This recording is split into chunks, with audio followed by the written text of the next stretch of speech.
here on Messy Girl Crafts. If you're new to the channel, welcome in. If you're a returning subscriber, welcome home.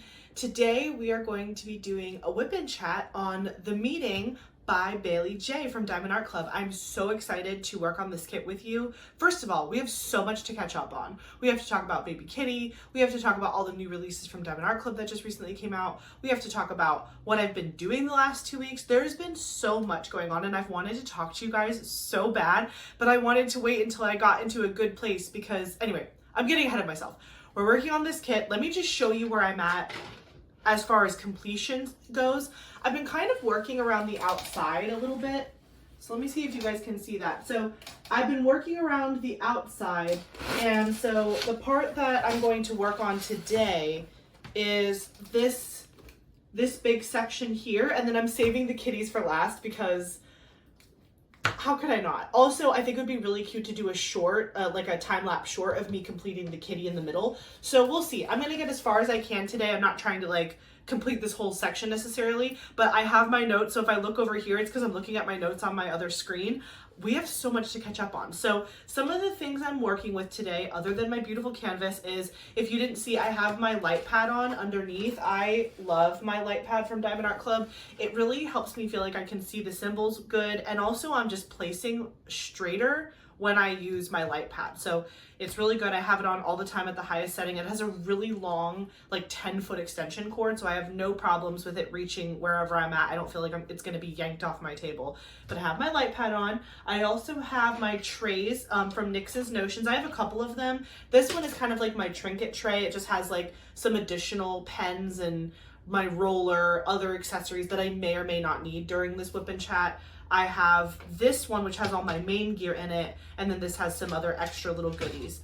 I have my cover minder, which is from Galloway's Gallery. You guys just recently saw a video of me unboxing all of these. So I have this really cute, like, little fall kitty. I don't know how good you can see him, but he's so cute. Little Space Void kitty, but he's got green and yellows in him, so he matches this kit perfectly. So we're gonna use him. And then I have my two new pens, one from Jim's Handmade Pen Shop and one from Bistro Exclusive or Bistro Blanks. So I've been using both of these recently because I wanted to get a feel for them before I just started filming with them because I didn't want it to feel like clunky and weird.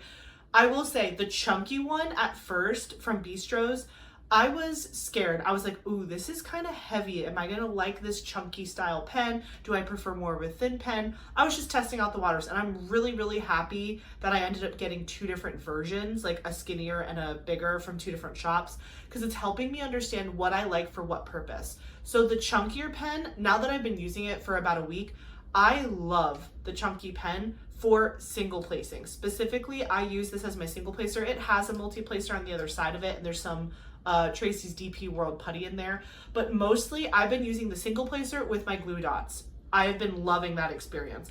Then for my Jim's Handmade Pen Shop, I really love the way this feels in my hand. It's extremely light, and so because it's lighter than the other pen, I like using this one here and there for multi-placing. But speaking of multi-placing, I, on this kit in particular, have used this head, placer more than anything. I want to say it's an 8 placer. It's bigger. It's either 8 or 9. I can't tell, but it's that thin stainless steel placer from Diamond Art Club. It's the one that has the twist bottom, so I can't just yank it out. I have to twist it out. And I just have regular pink wax in this, and it has worked so well. This kit is extremely AB heavy. Like, I mean, I don't know how good you can see it, but like the shine on this kit is incredible. There's so many ABs on this canvas that I get super annoyed if I have to keep like trying to pick up one drill at a time and it's just not sticking, or my putty, because it's kind of warm here, and my putty gets stuck and the residue is on the drill. I don't like to muss and fuss because I'm trying to like move and get things done. So the pink wax actually works really well on AB drills, and doing it with my long multi-placer, I have been using this a lot, and I've actually gotten a lot better during this kit at multi-placing, like using a multi-placer for fewer drills than is needed. So for example, like I'll pick up just 3 on this, I'll pick up 1 on this, just so I don't have to keep trading out pens. But if there's a really high confetti area, typically I'll switch to my big chunky guy from Bistro's and I'll use my single placer and the the glue dots have been working really well in this. With the ABs, the glue dots only work with ABs if it's a super dirty glue dot. If it's like a brand new glue dot, it'll rip it right out of the head of the pen. So I've been learning, playing it by ear. I also have my Lego separator to open up my containers as I need to. I have my Diamond Art Club tweezers in here as well. So that's like if I need to straighten something, or I dropped drills and I have to pick them off the glue, which happens more than you think, or just picking off random little Kovu and Winnie hairs from my painting. So I have that, and that's pretty much, this has really been like the main tool thing that I've been working with. And then I've been using this NYX's Notion tray because it's really long and wide, and so I'm able to put a lot of drills in there. I've also been experimenting with taking out a bunch of my Diamond Art Club trays and opening up multiple colors at once and kind of having everything at my disposal. I don't think I'll do that during the whip and chat because I think it'll be much too distracting for me. But when I'm diamond painting by myself, I've been known to have like 7 of these spread out on my table, and I'll just be picking from each one as I need to. And usually when I do that, I will have the lid off. I'll pour the drills into the tray, like I'll pour them all, and then I'll just keep the little container in the tray on top of the drills while I'm not using it. That way I never have issues of like, wait, what color was that? Was that S? Was that the dot? Was that the arrow? I never have to worry about misplacing colors with their symbol, because I just always keep the little container in there with the drills, so that way I never get confused. And it's worked out for me so far. I've only done it a couple times, but sometimes in these high confetti areas, it's way better for me to have the colors out all the time, because what happens, tell me if this happens to you too in the comments.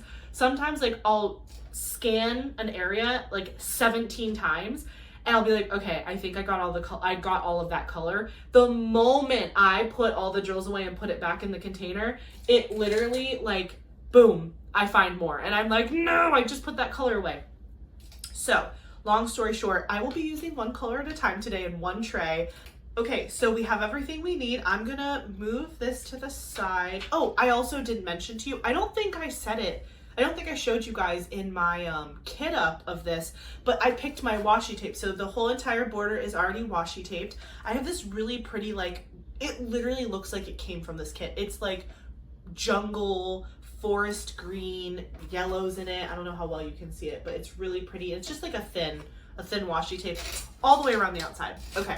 So let's get started. I'm gonna peel back this big section. Again, I don't know that I'm necessarily gonna get this whole section done in this video, but I definitely wanna get this section done today, so that way I can film a short for you guys of me doing the big kitties in the middle. I think that would be really cute. I'm so excited. This kit, even though it is large, it has worked up pretty quickly.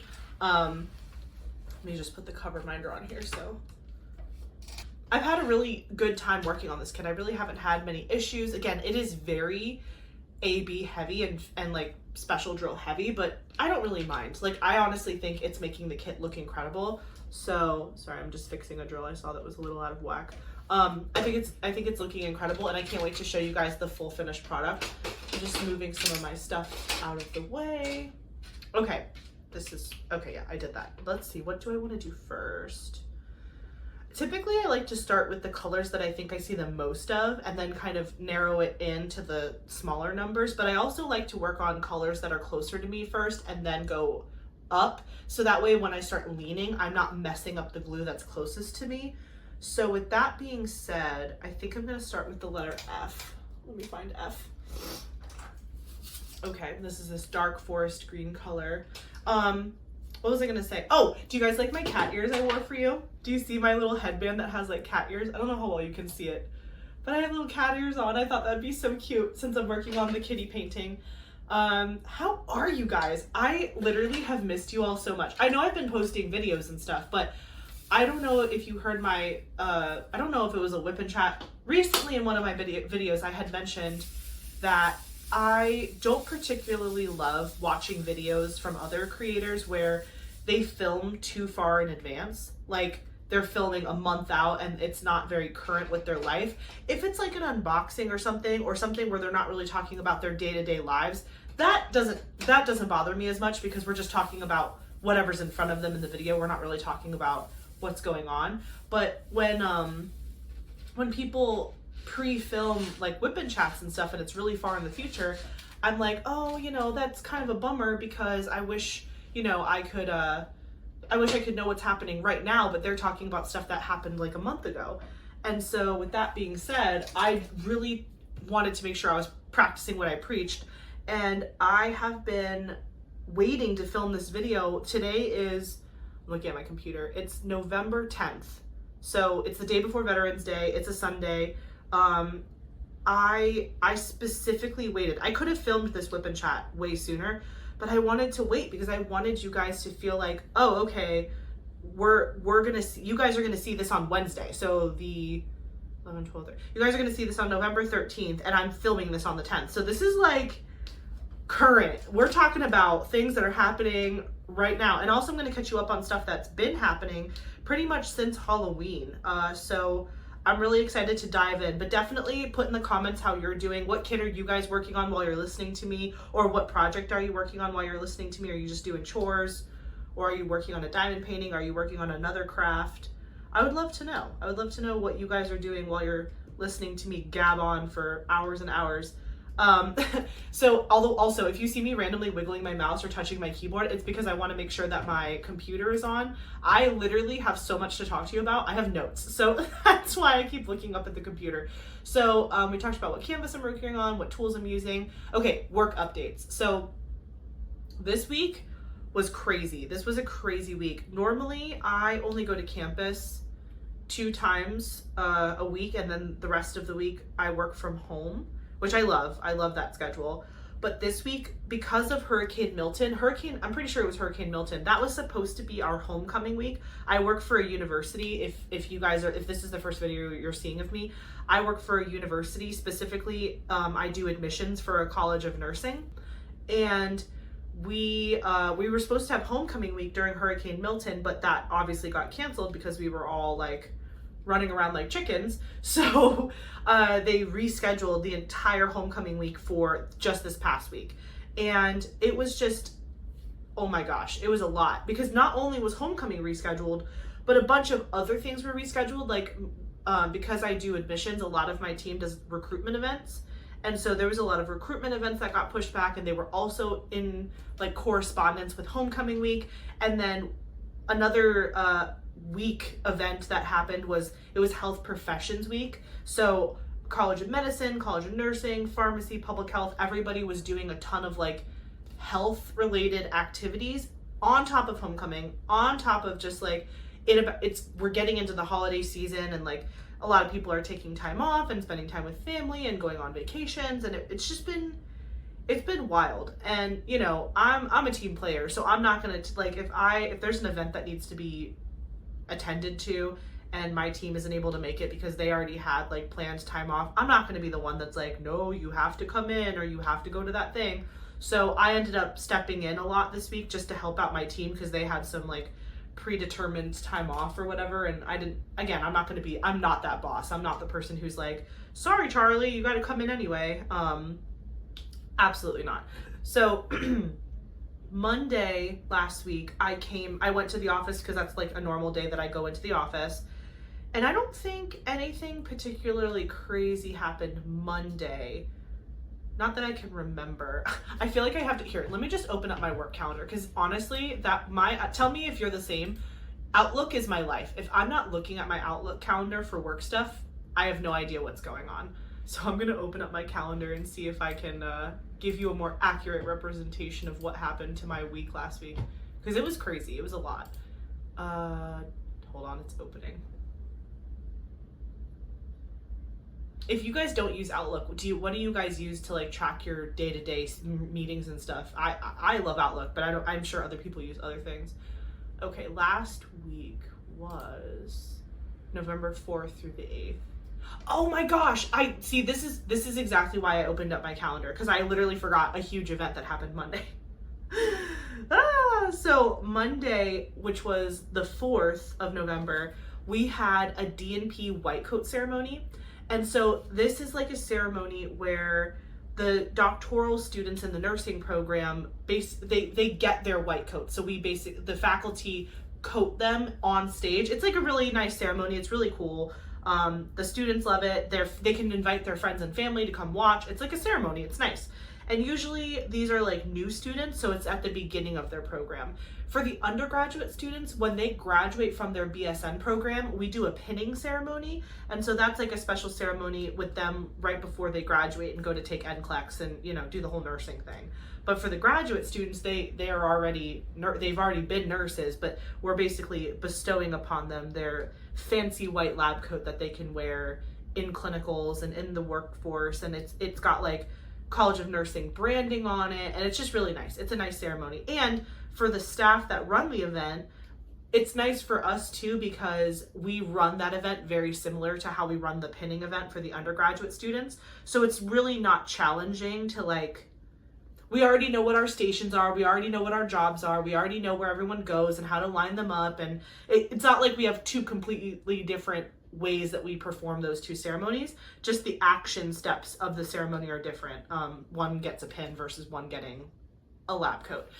Anyway, so the last white coat ceremony that we had, we were kind of toying with the idea of doing white coats for the undergraduate students.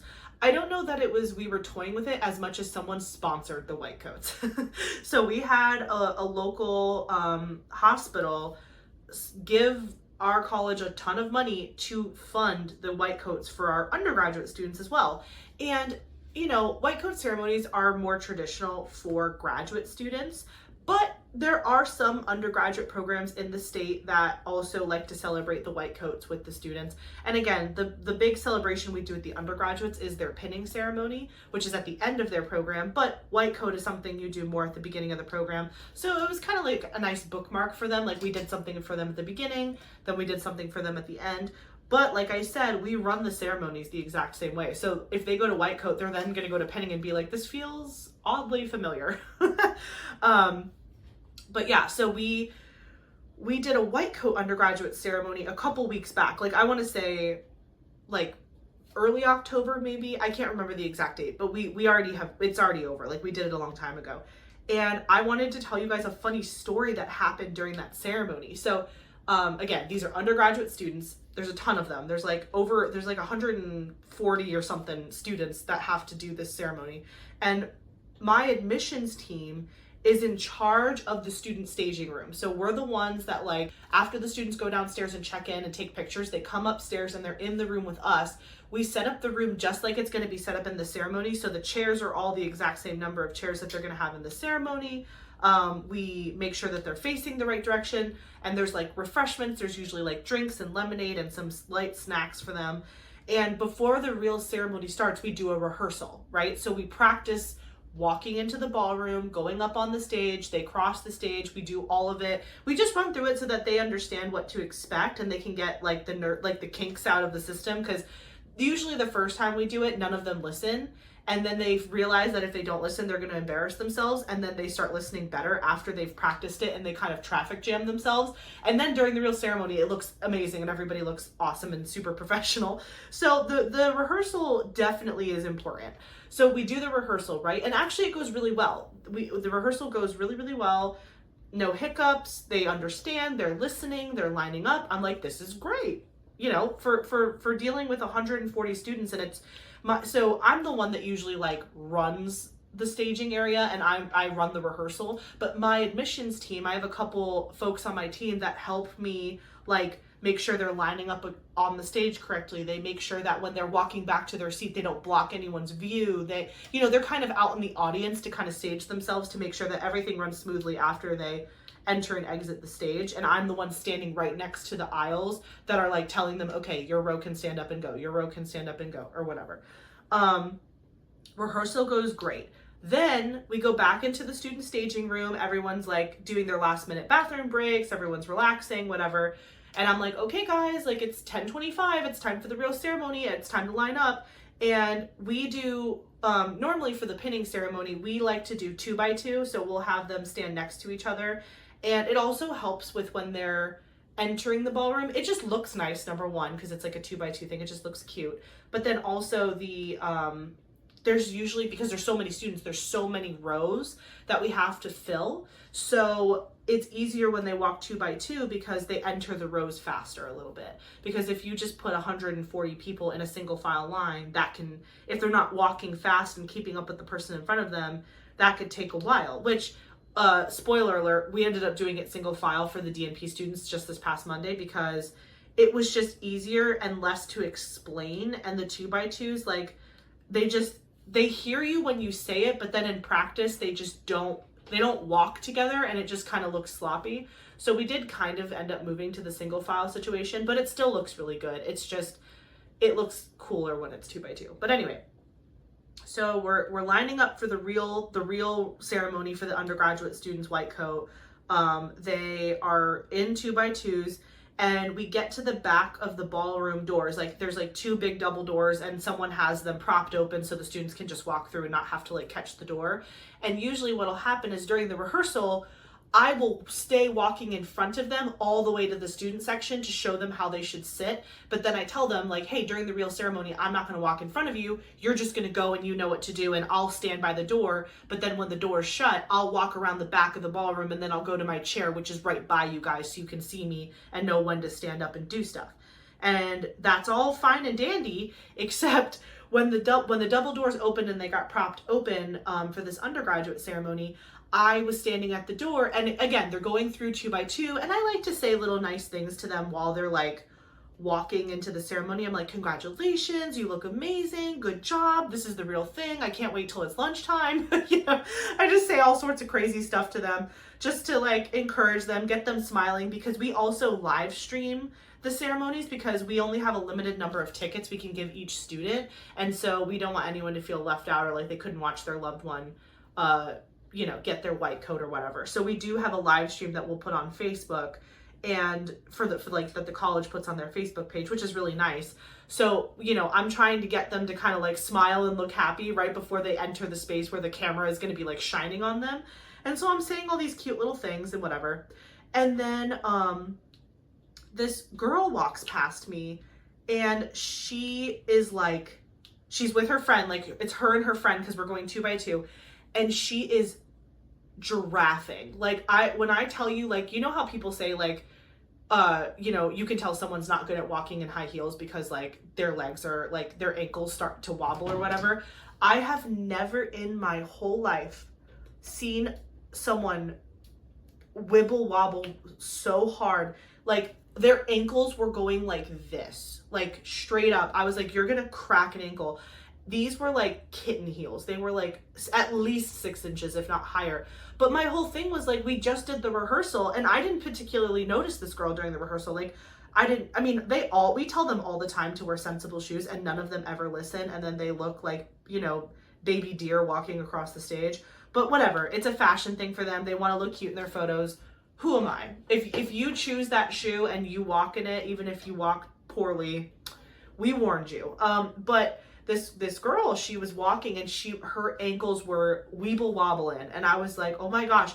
She tried to like hold on to her friend to like so her friend could like help her walk into the room, and she like got 4 steps into the ballroom and immediately turned around and fell into my arms. Like, I caught her essentially. Like, she turns around and like goes into my arms, and I'm like, oh my gosh, are you okay? Like, what's going on? She was like, she's like, I can't feel my feet. I can't breathe. I feel like I'm going to pass out, my shoes, blah, blah, blah. And I don't know what possessed me to this day. I am unsure it was just like a knee-jerk reaction. I was like, what size are you? And she was like, I'm an 8. And I was like, take off your shoes. I'm not even an 8, first of all. I'm a 9.5, but I was wearing sensible shoes. I was wearing these really cute Toms. They were Toms, but they were like fashion-y Toms. They had like a cheetah print toe, and then the heel was like a nice tan color, and it was like a little, I don't want to say fuzzy, that's not the right word. It was like that like fake fur feel on the heel. It was like, you know what I mean? Like when it's kind of like short furred hair. It's definitely not real fur or whatever, but they're Toms. They were just like cute little Toms, and they were flats, and they looked cute with my outfit, but I could also like run around in them because they were flats and whatever. So I was like, what size are you? She's like, I'm an 8. I'm like, take off your shoes. So she steps out of her skyscrapers and I step out of my shoes and I'm like, go, go, go. And like, that whole situation happened within like, I want to say, I don't know, 5 seconds. Like it was so fast. Like I barely remember it happening. But then like, I literally like gave her my shoes. She put my shoes on. She was like, thank you, thank you, thank you. And then she like runs back to her friend and they keep walking in the 2x2. They were out of order, but that doesn't matter. We don't like say their names. We don't have their names like pre-written and they have to walk in that order. They write their name on like a little index card. And then when they get up to the podium, they hand that person the card and then the person says their name. So that part of it was fine. But yeah, so they run off to go back in line and my boss is on the other door. Like I was propping up one door. He was propping up the other door on the other side. He is just looking at me and he was like, I cannot believe you just did that. I was like, I don't know.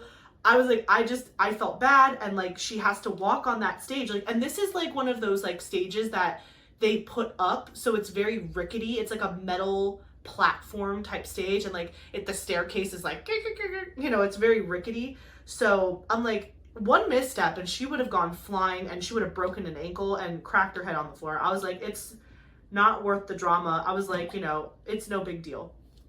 So, he was like, that was so nice of you, whatever. I was like, it's no big deal. You know what? Like women helping women, whatever. So cut to me putting the shoe, because now I'm barefoot standing in the middle of a ballroom, well, in the back of the ballroom. So I'm like, I need to wear this girl's shoes. And I am not a high heel person. Like I'm not someone who like wears high heels to work every day. And like, that's not really, I will wear a high heel for an event or if I'm dressing up. Like I know how to wear a heel, but I typically, if I'm wearing a heel, I'm not picking a 6-inch kitten heel. You know what I'm saying? Like that's not the vibe for me. But I had to put these shoes on because I was literally barefoot. And so I step into the shoes, and this is part of why I think she was struggling. She claims she was an 8, but I'm a 9.5 and I had wiggle room. Like my heel, it wasn't like an obnoxious amount, but I had like some space. Like they fit me. The shoes fit me well. And so I was like, if these are fitting me decently, I don't know how someone who claims they're an 8, you know what I'm saying? Like if you're an 8 and I'm comfortable, that means you had over 1.5 inches on the back of your heel that was just flying in the wind. So yeah, I don't know what happened there, but I put these shoes on. I am now eye level with my boss who is over 6 foot. Okay. We're all like, and again, the ceremony has started at this point. So we're all quietly cackling. And so, I'm like, okay. And so I go to start walking. I have to walk now all the way. So it's like a giant ballroom. We're in the back left corner where the ballroom, like the doors are all on the left-hand side. We're in the back left corner. The students walk in and down the center aisle and to the right to their seats. I, now in this back left corner, have to walk all the way to the top right corner that's on the side of the stage. So I have to walk all the way across the ballroom in the back. Then I have to go all the way up the right-hand side to sit in my chair at the top of this, like right next to the stage, right in front of the student section. So, and I'm in 6-inch heels that are not mine, that I've never walked in my life. I was like, Jesus, please don't let me fall. Please don't let me fall. I was like, please don't let me embarrass myself. It's getting live streamed. We have family here. The students probably all know at this point what happened because I'm sure like she told her friends or whatever because they're all sitting together. I'm like, please don't let me embarrass myself. So I delicately walk all the way behind all of the like equipment for the live stream. I walk up the side of the, the student section. And like, again, I'm not someone who's used to wearing heels like that. Like, again, if I'm wearing a heel, it's a shorter heel. It's not a skyscraper heel. But I am walking in these shoes so delicately. And finally, I make it to my chair and I sit down. And the director of the communications and marketing team is already sitting there. The communications and marketing team, they're the ones that are responsible for like the event logistics. So they're the ones who reserve the room and make sure the stage is set up and the chairs are right and the pamphlets are down. So they do like the event logistics, and then my team does like the people part, like the student part. And so I sit down next to the director of marketing and I'm just like, and she looks at me and she was like, look at you, like hot mama, blah, blah, blah. And I was like, I was like, these are not my shoes. She was like, what are you talking about? I was like, these are not my shoes. I literally, and I told her the whole story. I told her like, the girl fell in my arms. I asked her what size she was. She said she was an 8. I said, close enough. And I said, take my shoes and go. And she was like, no, you didn't. I said, yes, I did. And she was like laughing hysterically. She starts taking pictures of me in the shoes, sitting down. I'm like, what are you doing? She's like, Ashley, you're wearing $1,000 shoes. And I'm like, no, like, what are you talking about? Like, again, I'm not a fashionista by any means, so I have no idea like what she's talking about. I'm like, no, they're not. Like, I'm thinking they're like some cute nude heels from Target or something. Like, I'm like, no, they're not, whatever. She's like, Ashley, look at the bottom of your shoe. And I turn my heel up and I look at the bottom of my shoe. I was wearing $1,000 Louis Vuitton red bottoms, people.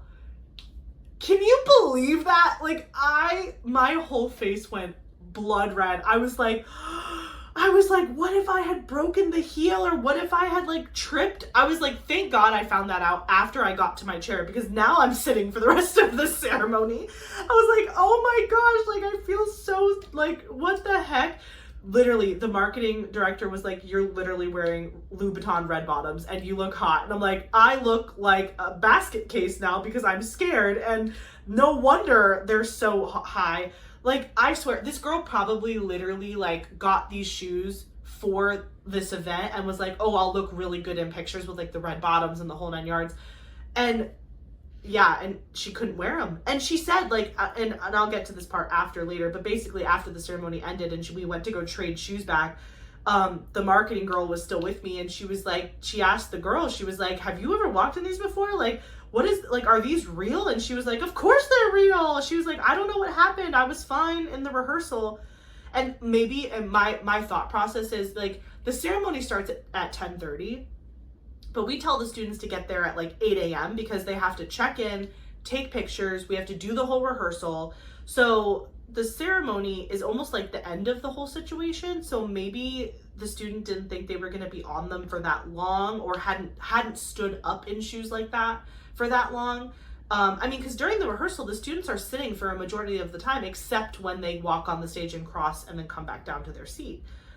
But yeah, so I'm wearing these like $1,000 Louis Vuittons sitting there, and I'm like, oh my gosh. So then now it's the part of the ceremony where the students have to start standing up and like walking to the stage and like getting their white coats or whatever. So I am like, I stand up delicately, I like raise up and I walk over to the first pew where all the students, or the first like row of chairs where all the students are sitting, and I start releasing them to walk up to the stage. And I have a helper behind me. One of my teammates is like making sure they're counting them correctly, because we usually do like 10 to 11 coders per round. So we'll get 10 students on the stage. There's 10 faculty already standing there. Student passes their coat back to the faculty member. You know, you may now be coded. The students get their coats, then they walk off the stage. Then the next 10 come up onto the stage. So the situation goes really fast, and I need to pay attention because I need to release the next row fast enough so that they're not like charging the stage to be able to like be counted to walk up or whatever. So I am like at that first row, gripping that first chair. Like my claws are gripped into that chair because I don't want my ankles to blow. I don't want to fall over. I don't want to trip. I don't want to giraffe myself. You know what I'm saying? Like, it was so comical. And like, I looked at my phone after I sat back down once the students were done and they were just saying like closing remarks for the ceremony. And like my whole team was texting me memes and gifs of like me and Lube and like red bottoms and all these funny things. And I was like, you guys are ridiculous. So yeah, my last white coat ceremony was way more funny and eventful than this one. This one went really good. It was very quiet and smooth, and there was nothing wrong, and it went really good. But it was just it takes a lot out of you when you're like herding cats. You know what I mean? Like, you're there at 8 o'clock in the morning. The students get there. They have a million questions. Where do I sit? Where do I go? Can I go to the bathroom? My white coat doesn't fit. Who do I go talk to about that? What is this? What is that? You know, it's just a lot of like people, and a lot of like, you know, you're smiling and you're being excited, and it's high energy. And I am like, in my opinion, like the definition of an introverted extrovert. I can extrovert real good. And I enjoy being with people and having fun and doing stuff like that. Like that's a skill of mine. But it is extremely draining, and I prefer, like, diamond painting is like my introverted sanctuary. I love to come home and just do this. You know what I'm saying? Like, this is how I like to recharge my social battery, and just like listen to a podcast, listen to some YouTube channels, dive and paint, hang out with my husband, chill with my cats, watch some TV. Like, I don't recharge by surrounding myself with people. I surround myself with people, and then when my battery gets low, I need to be by myself or with a very small group of people to recharge. So so Monday, November 4th, was a white coat ceremony for the doctoral students. The story I just told you was the undergraduate students, but Monday we did the doctoral students, and that went really well. But again, we got there at 8 a.m. and then we were going all the way till the ceremony started at 10:30. Did the whole ceremony. Then after the ceremony ends, all the students come outside with their family and they take pictures, and there's refreshments and snacks and all this stuff. And so again, it was just very, very tiring, but I was very, very thankful because I looked at my boss. He was taking a half day that day, so he was going home afterwards because we're piloting 410s. And so he's like, I don't have one day this week that I can take a full day off, so I'm just going to do 2 half days. So I looked at him and I was like, I know you're going home, but can we work from home the rest of the day? Like, the day is half over at this point anyway. It's already 12. People have to eat lunch. Like, we have to eat something. And then it's going to be 1 o'clock and everyone is going to be like zeroed out and exhausted. Like, can we finish our day from home? And he was like, yeah, that's fine. So I was like, thank you so much. So I ran to my car and I worked from home the rest of the day. So that was kind of a nice surprise because I thought I was going to have to stay on campus the whole time, but I ended up getting to finish the day from home, which was good.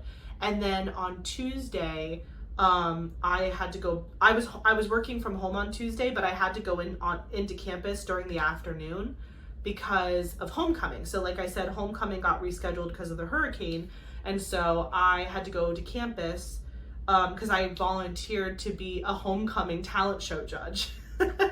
That was so much fun. Can I just tell you, so they did that for the first time last year. They did like a homecoming talent show, and it wasn't like a bunch of people performing. It was like last year maybe like 5 students performed, and this year only 2 students performed, and then 2 staff members performed, which was still fun.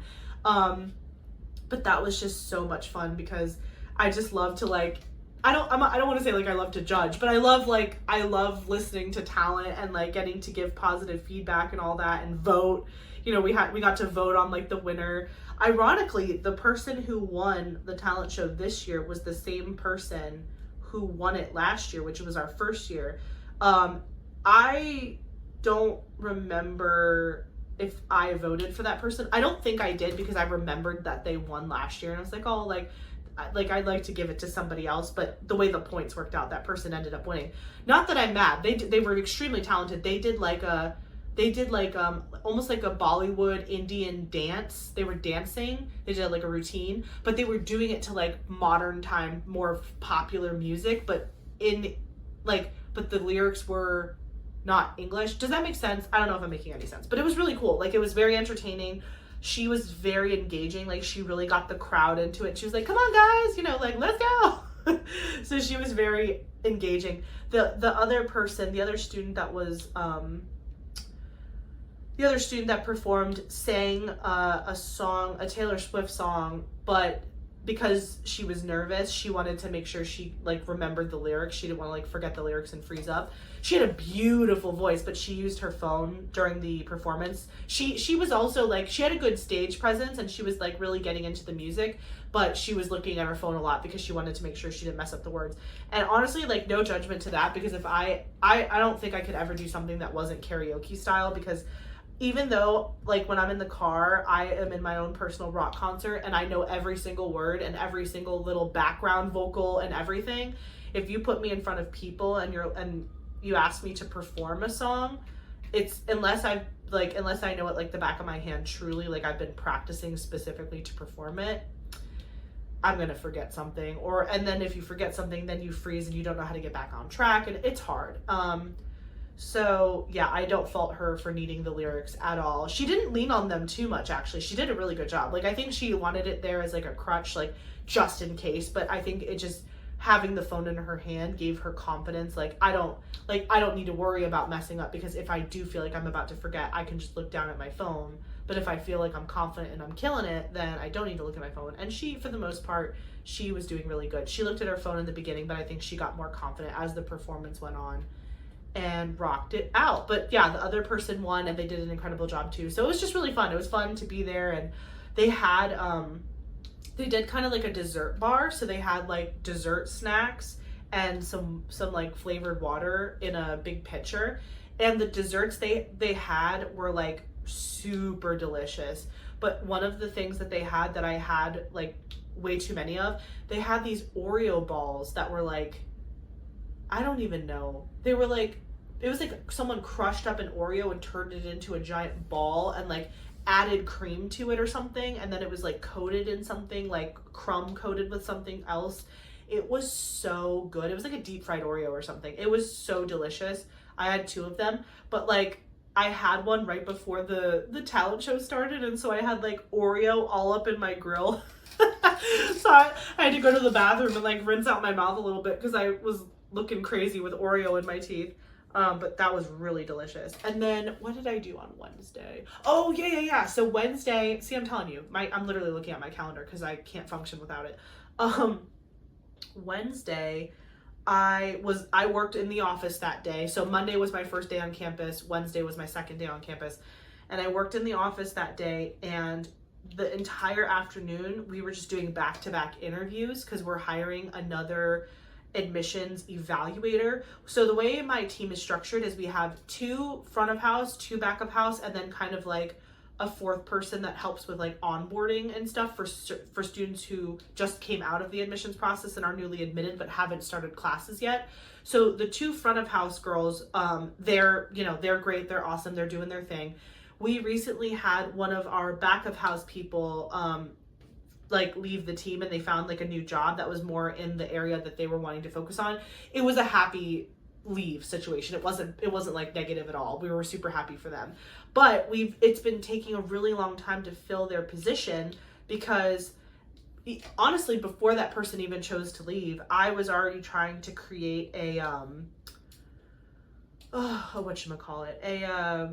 like a ladder, like a career ladder. I was trying to create more of a ladder for my team so that way it encouraged retention. Like, it's really hard to stay at a job if like you feel like there's no upward mobility and that's something you're looking for. There are some people out there who would prefer to just kind of not coast, but they're not looking for more responsibility. They're just looking to like come in, do their job, get their paycheck, go home. And again, I respect that. Like, everybody views employment differently, and just because someone doesn't work the same way you do, as long as they're getting their job done and they're meeting the job duties that you set out for them in the beginning of hiring them, like that's really all you can ask. But you always have 1 or 2 rock stars that want to grow and be more than what they were hired to do. And like, it's really hard if you don't have anywhere for them to kind of, nothing for them to work up towards. So I made it a priority this year to like implement a career ladder so that if someone wanted to kind of go to the next level and have more responsibility, which would only help me out because it's just going to be taking more stuff off of my plate if they want to move into like kind of a baby leadership position, we did that. And so because we were implementing that, it took a really long time to like get it through HR, and it had to go up and down the chain and back up and down the chain and around the chain and choke the chain and everywhere the chain. So finally, we got the career ladder settled, and then we were able to post the position.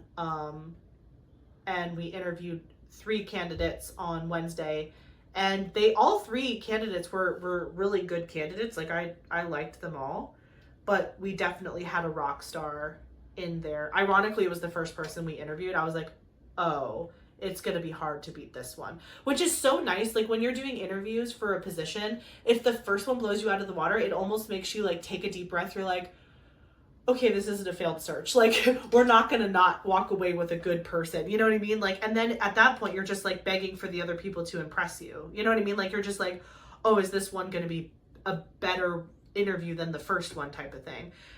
So that was really cool. And we picked the person that we picked, and they, HR called them on Thursday and offered them the job, and they like verbally accepted. So we're moving forward with that process, which is really exciting because that position has been open since like September.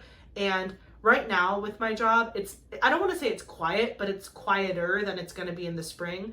In the spring, we have every single application open at the same time, and it is just chaos. Like January, February, March, chaos. So the thought of being able to train somebody and do some preliminary training in the fall before they get like buried in all of the work that's going to come in the spring, I would much rather train them now and have a more calm environment. The other really cool thing about this person is they currently work at my college, but in a different department. So there's a lot of like things they already know that I'm not going to have to teach them just about the university specifically. And there's a lot of access to things that they already have that I'm not going to have to like get for them. And that all takes time too. So I think it's going to be an extremely good fit for the team, and the personality really seemed to mesh well with my other girls and my other guy that is on my team. So yeah, I'm really excited about that. But that was another situation where it was extremely draining because I was literally interviewing back to back all afternoon on Wednesday, and it just took a lot out of me. Wednesdays is my first gym day of the week, and that's usually the day that I do cardio. So I like to do the bike. I usually on cardio days will do 10 miles on the indoor bike, and I'll put it at like a 10 resistance. And I'll just watch YouTube videos. I'll just watch diamond painting videos or unboxings or my friends or what. I'll just watch. And so even though I had a very extrovert type of afternoon, when we went to the gym, I just hopped on the bike and just like watched YouTube videos, and that was really nice. And I didn't feel like I had to like, you know, I didn't have to keep draining my battery the rest of the day, which was cool. Then Thursday I had the day off because again, with the 410s, you get one day off because you're working 10 hours all the other days. So I took Thursday off, and usually my off day is my filming day. So like, that's when I'm filming unboxings or I'm filming other videos, small shop hauls, organization stuff, like those types of videos. And again, I really appreciate how all of you guys have been so kind in the comments about just like the scheduling thing. From one of my videos, I had talked about being kind of nervous about how far out in advance I film these videos, because I don't want you to feel like you're not getting the now, you know, you're not in it with me. Because again, today is Sunday, this is going out Wednesday. This is very timely, and I like that as a consumer of YouTube, and a lot of you guys said that you prefer it to be like in real time as well. So that's what I'm doing. But the other videos, like I was saying before, like the unboxings and the videos where I'm not really talking about my life necessarily, I'm talking about a product or a kit or a company, those videos are kind of timeless. And so it's nice to be able to kind of work those a little bit ahead. I definitely don't see myself recording more than, like, I don't see myself recording in November for things that are happening in December. Like, I don't particularly love that idea.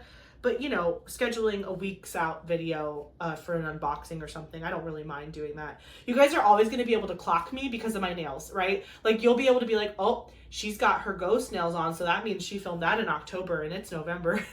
So I'm like, they're always going to be able to catch me what I'm doing. But we're in November, black nail season, so you can attest to the fact that this is a current video. You'll have to give me ideas for my next set of nails. I love to get a new set every month. I really push it. I'm not someone who goes like every 2 weeks because I feel like that's excessive and it gets really expensive. But usually once every 4 weeks, I'll get new nails. But my nails grow out so fast because when they give you a manicure, they make your nail beds so good and they grow faster. So I'm like, this is a trap. You guys are literally just trying to like get my nails to grow so you can just do them again. Did I just mess that up? I think I did. Maybe? Yes. I definitely just put all of not a bunch. I only misplaced 5 drills, but I put the F's where the 3 10s should go. So I'm just scooting some drills over really fast. I don't know why I did that. I was doing so good too. But yeah, see, if you guys want to give me some nail ideas, I'm on Pinterest. That's usually where I get most of my nail ideas. I also follow a couple folks over on Instagram that have like nail art accounts, like they're nail artists or nail techs, and they post their creations. My nail girl is really good. She can do some designs. I don't know if she could do anything too crazy intricate. I've never really asked her to before. No, I've had her do something more extreme than the spooky ghosty nails, but she's pretty good, and I just love her. She's really, really sweet. So I go to the same girl all the time. But yeah, I'm trying to think if I want to go like crazy nails for holiday, like winter season or Christmas, or if I just want to do Christmas colors, but more of like a quieter nail. I don't know. I like fun nails. I just think like you have to look at your hands all the time. Plus, you guys have to look at my hands all the time. So I think it's nice when my nails are cute. But we'll see what I end up getting. I was thinking about actually going on like Amazon or something and getting nail stickers that I thought were super cute and then bringing them with me to my nail salon and then being like, hey, can you do my nails XYZ color? And then like add these stickers in and put a gel coat on top so that way they're like in there, but that way they're not having to like freehand draw something and then I get the exact kind of imagery that I was looking for, because I've really wanted to get really like cute gingerbread fingernails, but I just feel like that could get so tiny and intricate, and if it would probably be expensive, and if they didn't do it good, I would be sad that I spent all that money to not get really what I wanted. But I think maybe if I just do like a cute sticker and I bring those in, they can layer the sticker inside my gel manicure and then it'll look really, really good, and it's less work for them and I get what I want and everybody's happy. So we'll see how that goes. So yeah, that was my week last week. Oh, I didn't even finish. I'm on Thursday, people. I didn't even finish. So Friday, again, it was a crazy week. Friday, I also had to work and I had to go to one of our other campuses. We had a recruitment event on Friday and my two recruiters both had taken that day off, which again, I'm perfectly fine with. I'm not the type of boss who's going to be like, you know, sorry, you got to come in anyway because you have this event and like whatever. I'm like, no, I could do it. You know, I had all of the people on my team, I had their job before they did. Like I did the things they did. I have experience recruiting, processing applications. I've done all that. So it's not hard for me to step in and help them in those scenarios. It's not like a boss where they don't know how to do your job. And so like, if you're not there, your job doesn't get done because you're the only person who knows how to do it. Like in my role, I've done all the things that they've done and then I got promoted. So like they can lean on me for like stuff because I taught them how to do what I used to do. So we had a recruitment event on Friday and it was like an hour away. The campus was an hour away. So I had to leave my house at like 9 and drive over to the campus. And I don't know why it didn't click in my mind, but I forgot to wear sunscreen. And it was an outside event in Florida. It was extremely, extremely sunny on Friday. And I will, please pause your diamond painting or craft to look at this picture of my arm, okay? I burnt my arm so bad. I forgot to wear sunscreen. None of the other people at the other tables had sunscreen, not even like as a giveaway item or anything. And the way the sun was coming down on me, it was only hitting my right side. And so my whole left side was fine, but my right side was burnt to a crisp. Even the right side of my face was more tan than the left side of my face. It's only Sunday right now. This literally happened 2 days ago. And my skin tone is evened out a lot better. Like if you look at my arm, you can still see it like on the edge a little bit. Do you see the line? It's a lot fainter now, but you can kind of see up here where the line is. Maybe. Yeah, but it's faded a lot because I drink a ton of water. If you were ever curious how to quickly beat a suntan that's really bad or a sunburn, just down water and it will flushing out if you drink a lot of water, it flushes out all the bad stuff and it helps even your skin tone. So make sure you're drinking a ton of water. And I also put some aloe on it. We again, because we live in Florida, we always have a bottle of aloe in the refrigerator. And so anytime that we burn ourselves or something crazy, we just go right to the fridge and we have a nice bottle of like aloe infused lotion. I'm obsessed with this one that I get. I think I want to say it's Hawaiian Tropics. I think that's the brand that makes it, but it's ribboned with lotion and aloe. So it's like ribboned inside the container. It looks really cool, but you stick it in the fridge and then like it doesn't, when you put it on, it feels like aloe. It's got that stickiness to it, but it dries down like a lotion and it makes your skin really soft. And I am obsessed with it. I also use Hawaiian Tropics for my actual sunscreen, and it has the same thing where it's got a ribbon. It's sunscreen, but ribboned with lotion. So when it dries down, it doesn't feel like suntan lotion. It feels like you just put nice, soft lotion on your skin. Big fan.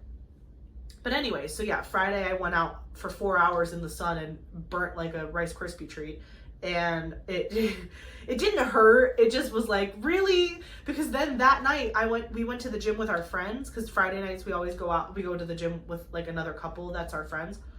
And I was wearing a tank top because we were doing, I don't remember. I was wearing a tank top because it's the gym and that's what you wear. So I wore a tank top and like literally there was just this line straight across my arm, and then the top half of my arm was completely white and the bottom half of my arm looked like a tomato, and I was like, people are gonna be looking at me funny, but it was fine. And again, it evened out really fast because I was drinking a ton of water both before the gym, at the gym, after the event, all around the event, so that was good.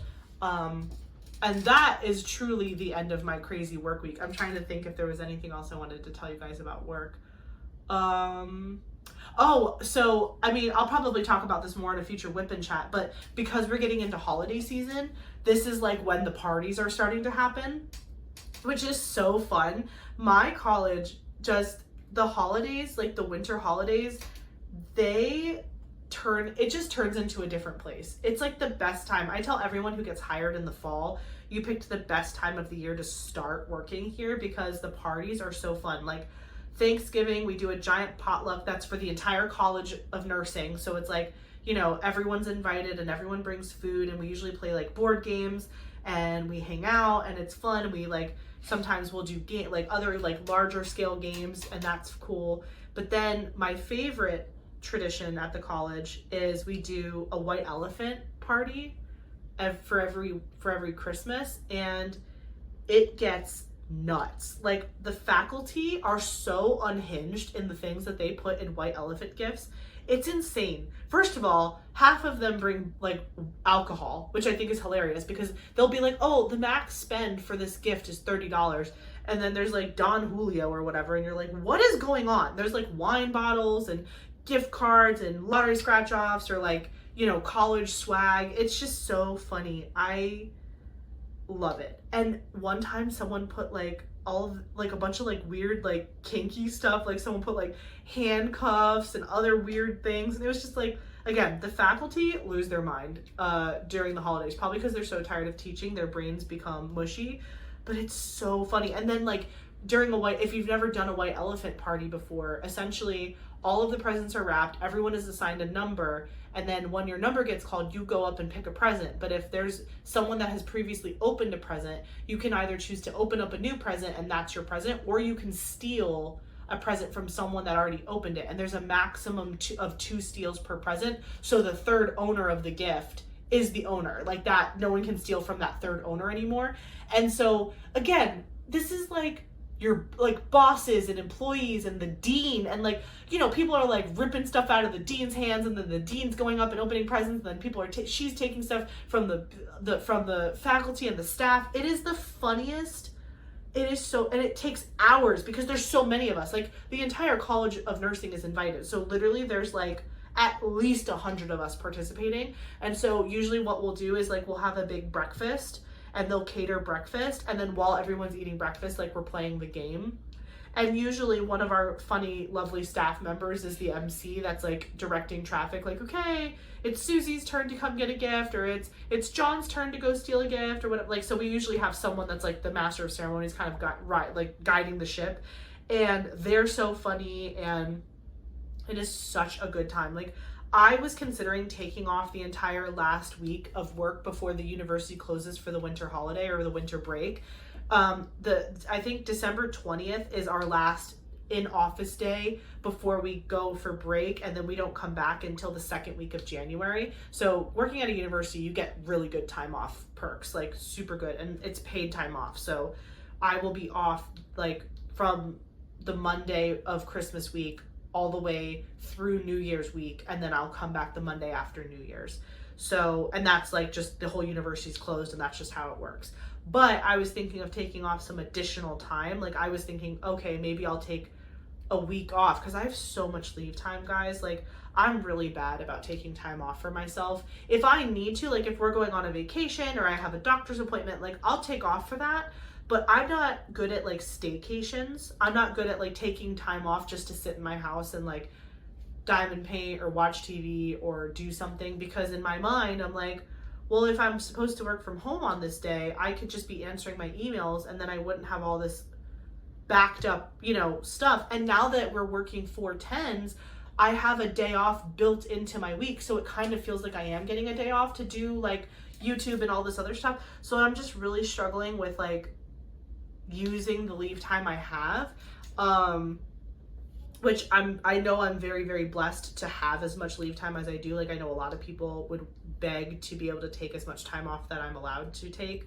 But it's just really hard too, because like I'm a supervisor and I have a team and I want them to use their time, and I don't want, like, I want them to be able to have me around and like access me. And again, I'm not talking about real vacations where you're going somewhere. Like I'm not gonna not plan a vacation because of that, but I'm not someone who is good at just like sitting at home with no plan. You know what I mean? Like if I'm home, I'm doing something productive, even if it's fun productive, it's still gonna be productive because I'm not good at just sitting around and staring at the wall. But I have all this time off, and when you accrue so much time, if you hit their cap, there's a cap. If you hit their cap, everything that is over the cap just rolls into your sick leave, and you lose it from your annual. And so that's not ideal. I have an embarrassing amount of sick leave as well. I've been working for the same place for 8 years. So you can imagine how much time I've accrued in 8 years worth of just not taking a lot of time for myself. And again, I've gotten a lot better at it in recent years, but having these 4/10s has really messed me up because I already feel like I'm getting that break in the week. And so I feel like if I take another day, now I'm only working 3 days a week, and like that doesn't feel like I'm going to be able to get things accomplished that I want to get accomplished. So it's a struggle, but anyways, what I was trying to say was that I was thinking of taking that last week of work before Christmas off completely. But because I found, like, after I had thought about doing that, they put the calendar block on everyone's calendar for the Christmas party, and it's gonna be the Tuesday of that week. So I'm like, well, I'm not missing that for anything.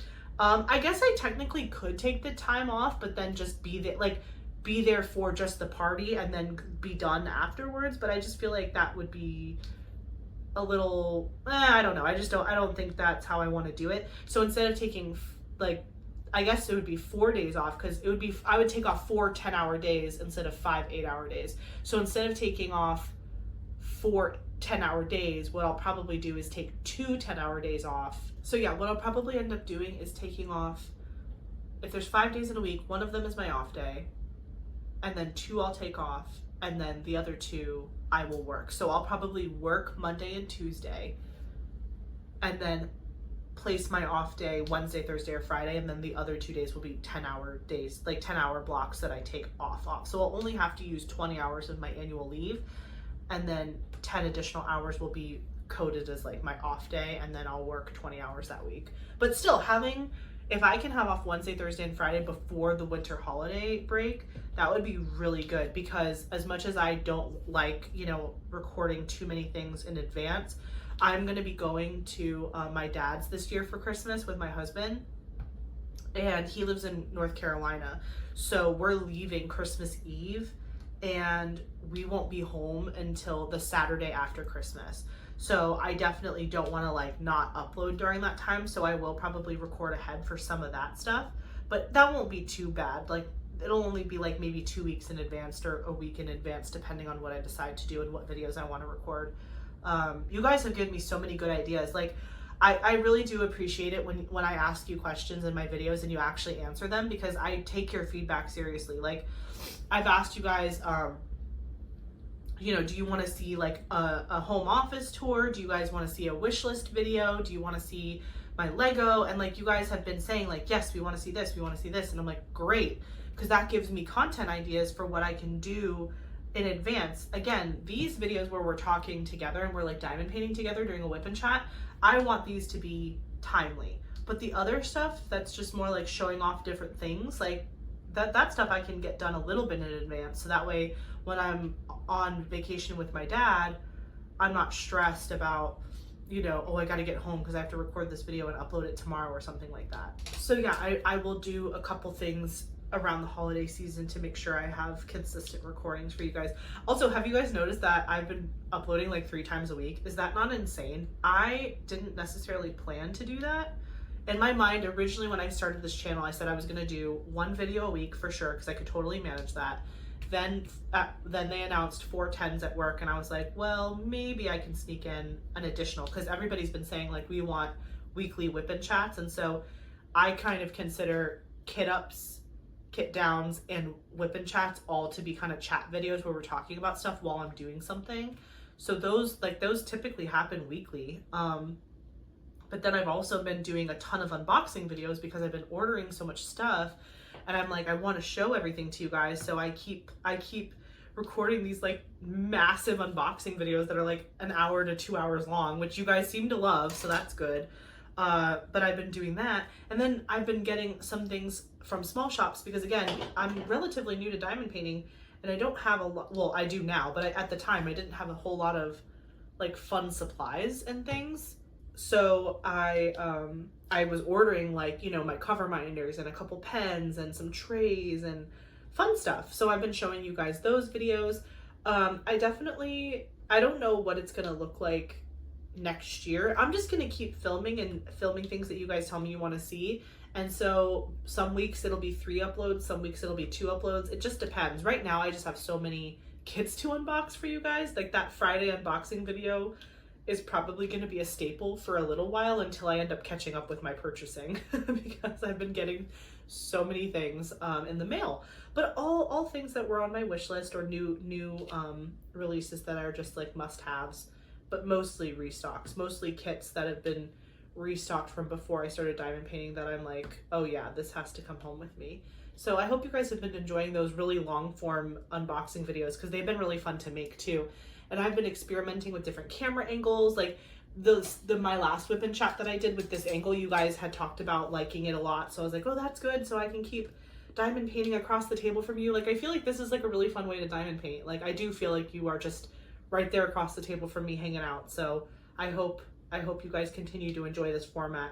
It's also really easy to set up, which is nice. I feel like when you're trying to film yourself from the top down, it can get a little weird because you're like, I don't know what they're seeing, and I don't know if you're too close. And then one of the things that I noticed from a lot of other people's videos when they film themselves from the top down is like whenever they're placing with their pen, it brings the camera in and out of focus. So it's really hard to like if you ever do want to watch them diamond paint, it kind of hurts your eyes because it's just like focus, out of focus, focus, out of focus. So I kind of actually really enjoy diamond painting across the table from you. Feels fun. Also, someone said that they would really like if one time I did a whip and chat where I was building a Lego.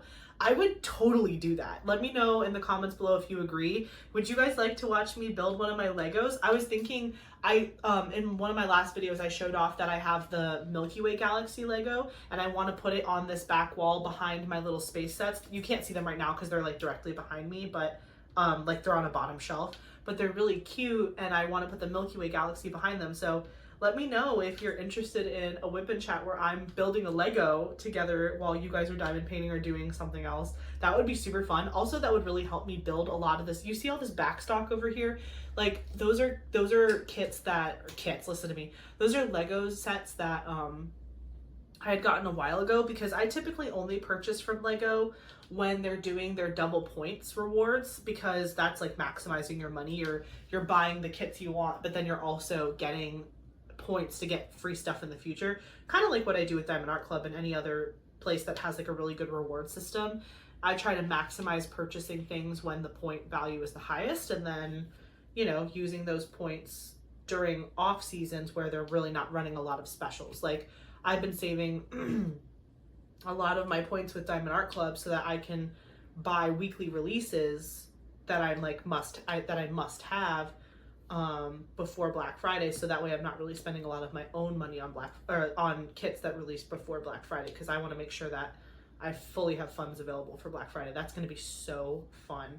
yeah, Black Friday is going to be a lot of fun, and I'm really just excited to see all the new kits that they release and what the special's going to be and what the deals are going to be and all that. So let me know if you participated last year in Black Friday with any shop, not just Diamond Art Club. If you participated in Black Friday sales or you purchased Black Friday releases with any diamond painting company, how many kits did you get? Did you get a really good deal? What were some of the deals they were running last year? Again, this will be my first year doing it, so I'm kind of nervous about, like, you know, what if I want like 5 kits from 5 different companies? Like, how will I ever choose what I really want to do? So it's gonna be a very interesting time, but luckily November is a 3 paycheck month for me.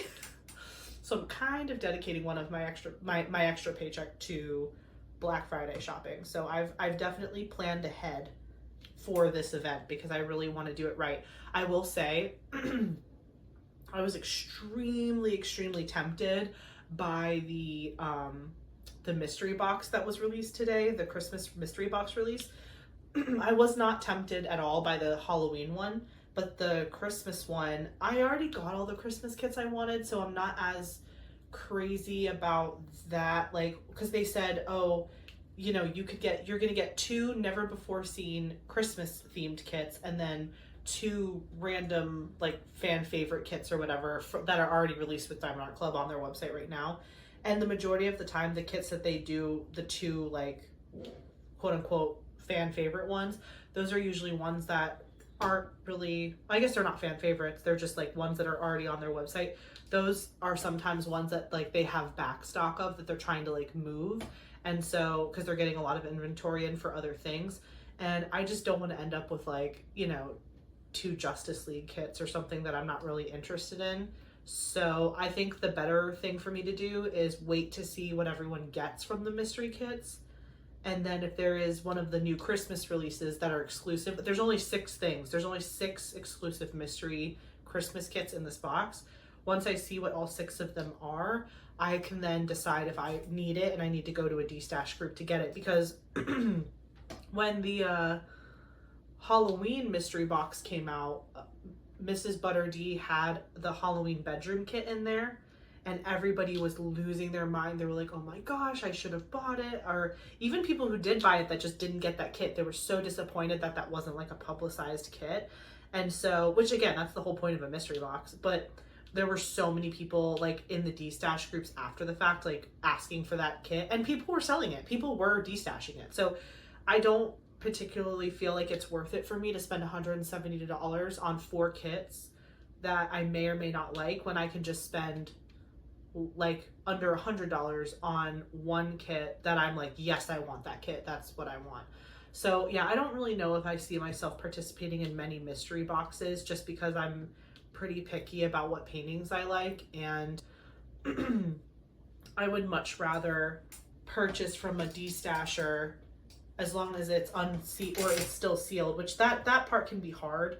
You know, like some people like to open it, especially if there's a trading card or something, like they'll open it and they'll take out the toolkit or the trading card. But I care more about the kit, to be honest. So like, would it be a bummer if it didn't have a trading card? Yeah, but it wouldn't be a deal breaker for me necessarily if it was one of my favorite artists. Like if there was like a Margaret Morales Christmas painting, I would be like, what do you want? My firstborn? No, I'm just kidding. That is so a joke. I'm just kidding. Sorry, I'm like clearing my throat so much. I feel like because last week was so crazy, I was talking a lot, like doing the white coat ceremony and doing homecoming talent show, and then going out and recruiting on Friday, and then I was filming a lot of videos on Thursday.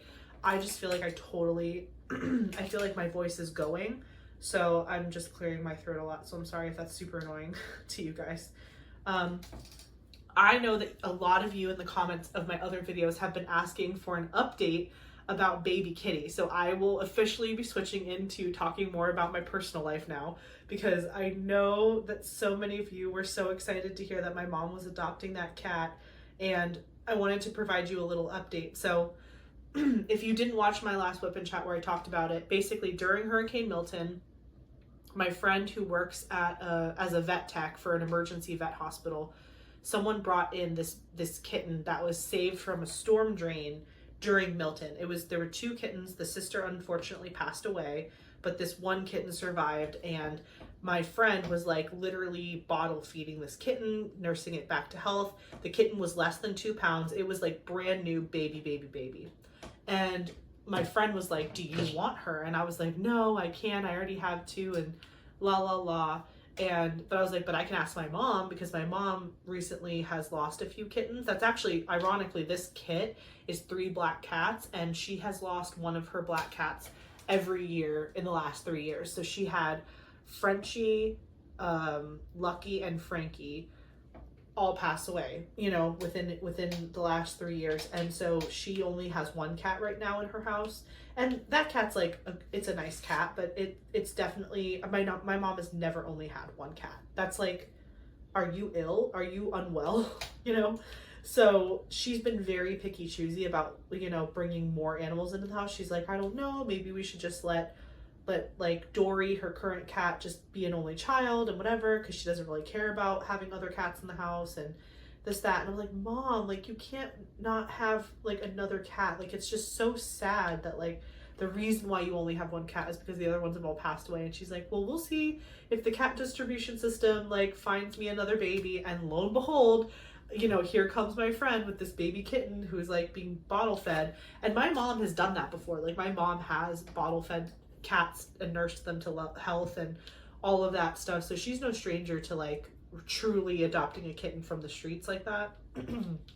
So yeah, so basically we were gonna have a meeting where we got my mom to meet the baby kitty, but then my friend, if you listen to my last Whip and Chat, kind of got stabbed by a needle with like some stuff that was meant to go into a dog.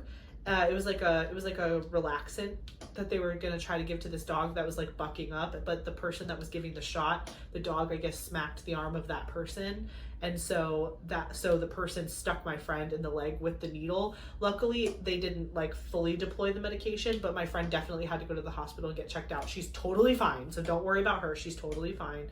But because she was like sleeping off her hospital visit at 5 o'clock in the morning, my mom didn't get to meet the cat that weekend. So that happened on a weekend. That Tuesday of that following week, so this is like 2 weeks ago at this point. Yeah, because Halloween was 2 weeks ago. So the week of Halloween, on that Tuesday, my best friend that has the 2 twins, it was their birthday on October 29th. So on October 29th, I was like, Mom, you have to come to this birthday party. And she was invited anyway. Like, my best friend is really good friends with my mom too. But I was like, you have to come to this birthday party because you need to meet the baby kitty. Like, my friend is gonna bring the baby kitty to the birthday party because the kitty is so little, it can't be left alone. So my friend brings the kitten to the birthday party, and my mom, they showed up a little late because my stepdad, he works from home, but he had to work until like 7:30. But we ended up not getting the party started till around that same time, so it kind of worked out. We were literally about to sing happy birthday to them like as they walked in the room. But my mom got to meet the baby kitty, and she fell in love, and she named him Stormy, which is so cute. Funny enough, we thought, because my friend told us that the kitten was a girl, but the kitten was very swollen in its nether regions because it was just, you know, it was found from outside, and it was having, you know, it was just like, it was a baby, and it was like, it hasn't had any shots yet, and so it might have had an infection or something, but like, you know, my friend was having to stimulate the cat to go to the bathroom and whatever. So the kitten's like area was a little puffy. And so when my mom met the cat, she was introduced to her as a girl. But then on Halloween, which was 2 days later from the birthday party, we all got together again. But my friend couldn't come because she had to work on Halloween at the hospital, at the vet animal hospital.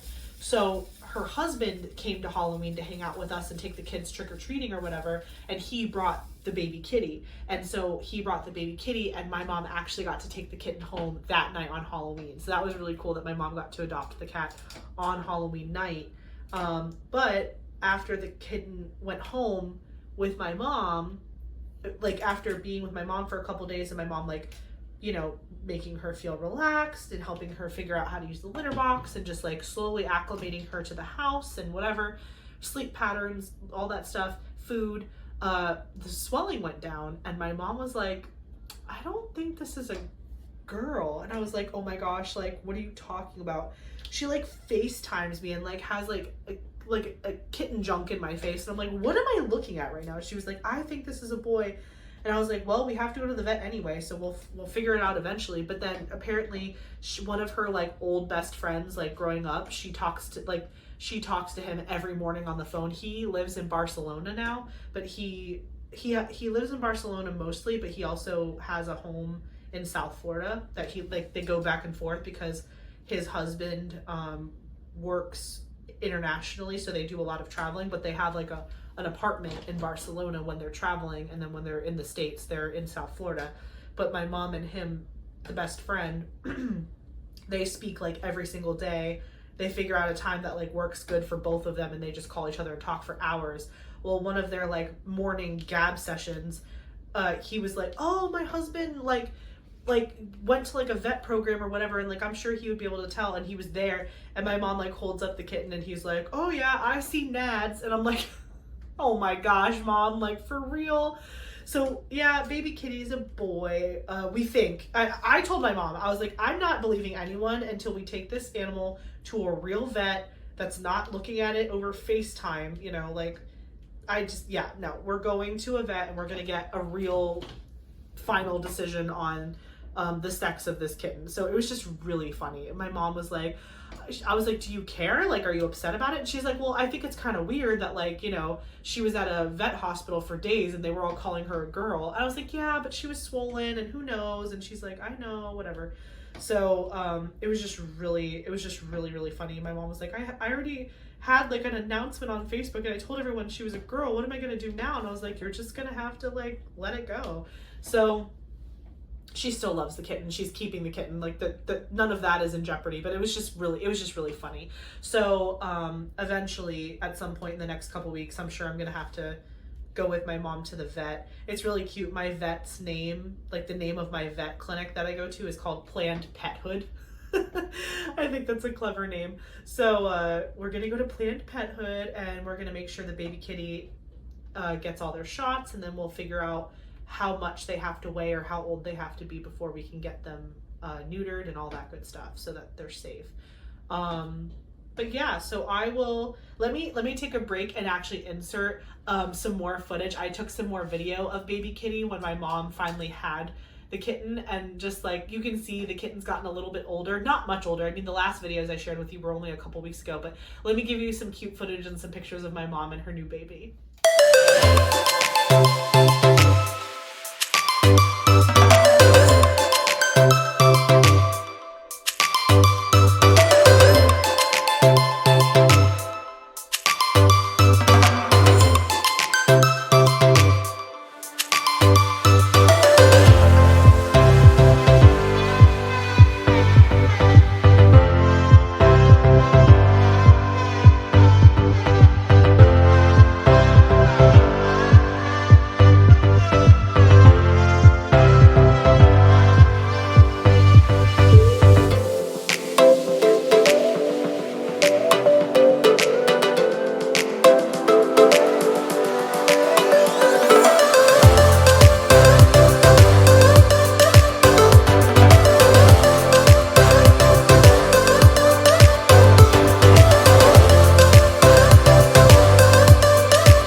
He has such a personality and he's such a sweetheart and he loves to play, and I feel like he's going to be a kitty that really loves like toys, which I'm really happy about, because I feel like the other cat that lives in that house, like my mom's other cat, she's not very playful, and so I don't want the kitten to feel like they're bored because they have like no one to play with. And also like that kitten originally was a brother to another baby, so like I mean, granted, they were like fresh out the womb, I think, when they were found in the storm drain, but you know, I don't know. I just don't want them to feel like they don't have anyone to play with or any siblings. My mom keeps saying like, meet your new brother. I'm like, okay, mom, like it's a cat. Like it's not my real sibling. She's like, yes, it is. I'm like, okay, you're right. We're siblings. So yeah, my new baby kitty brother is happily at home with my mom, being fed and burped and loved on and being cute and all that good stuff. My mom had to actually bring the kitten over to my house just this past Friday because usually my mom will come over once a week anyway. Like because I work from home a lot, usually I'll pick one day a week that I don't have too many meetings on my calendar, and I'll invite her to come over just in the afternoon just to like have lunch together and just hang out and talk for a little bit. And so that happens usually once a week anyway. But this week we actually were planning to book a cruise, which is very exciting. My mom turns 60 next summer in July. And so for her 60th birthday, she decided she wanted to go on an Alaskan cruise. And so we're super excited. I've never been, none of us have ever been to Alaska. We love cruising, so we're really excited. We're gonna go on Royal Caribbean and we're going next September. She wanted to go later in the season because she read that that's when the Aurora Borealis is most visible. And what's really cool about the cruise that we picked with Royal Caribbean is that they have this option for a pre-tour to the cruise. So essentially like the cruise is, I believe, a 7-day cruise on its own. Like that's that. Or maybe it's 10. No, I think it might be 7. I can't remember, but it's like a week-long cruise. But then on top of that, you can book a pre-tour where they actually drive you into like Alaska, where you go more inland, where you're probably going to see the northern lights better. And we're going to be visiting a bunch of really cool places. We're going to go to Denali National Park, and we're going to be able to ride the wilderness train, where it's like, it's literally, the pictures of it was like a train, but the entire top of the train is glass. So you're just looking out at the mountains and the wildlife and the birds and like the water. And I am so excited. I'm thrilled. And it took some convincing for my mom, because she was like, we need a balcony cabin and this, that, and the other. And I was like, Mom, we're never like, we are not the type of people when we cruise to like spend a lot of time in our rooms. And I'm like, unless you're someone who's really gonna hang out in your room, like the balcony is so much more expensive. You know what I mean? I just would rather spend that money on excursions and stuff. And so finally I was like, okay, let's settle on like a room with a window. And she was like, okay, that's fine. So we ended up getting 2 different rooms, one for her and my stepdad, one for me and Eric. And we have like big picture windows. It's actually cute. They look like portholes, like they're circles, but they're big windows. They're not just like a tiny little peephole porthole situation. They're like actually big picture window kind of things, but they're circle shaped and they're right by the bed. So we kind of compromised because like, Mom, if you want to go look at the icebergs and the glaciers and the mountains, like walk on the deck, like it's free. Just walk out there and spend as much time as you want. They even have dining rooms that have floor to ceiling windows, so if you don't want to be out in the blistering cold on the deck, you can still look out the big beautiful windows and like see everything. Because I personally am not someone who hangs out in their room on a cruise. I'm on the ship walking around, or I'm going to a show, or I'm in the casino. I love the casino. I am not a gambler necessarily. Like I don't like gamble in my free time on the weekends, but when I'm on a cruise, I love to take a little wad of cash and just play slots and have fun. So downstairs, whenever I film my Lego tour video, maybe that'll be like a fun little Christmas video that I do for you guys as like a bonus video. But because it's not diamond painting related, but you guys have mentioned you want to see it. I have built the full-fledged Titanic ship from Lego. I built it, and it's like a $700 Lego set. And the only reason that I was able to purchase that Lego set was because I went on a cruise. Was it last year or two? It was either last year or 2 years ago. I can't remember. Time is an enigma to me.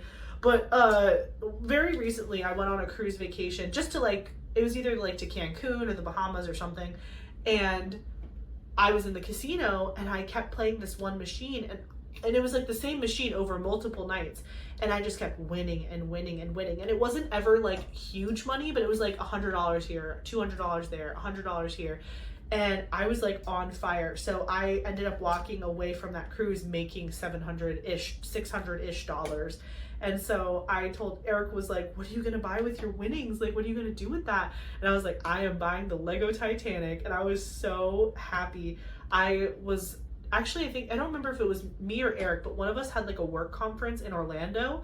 And so when we had some free time, we decided to go to downtown Disney, or whatever, Disney Springs. It's downtown Disney to me forever. Come for me if you want, but I will always call it Disney, downtown Disney.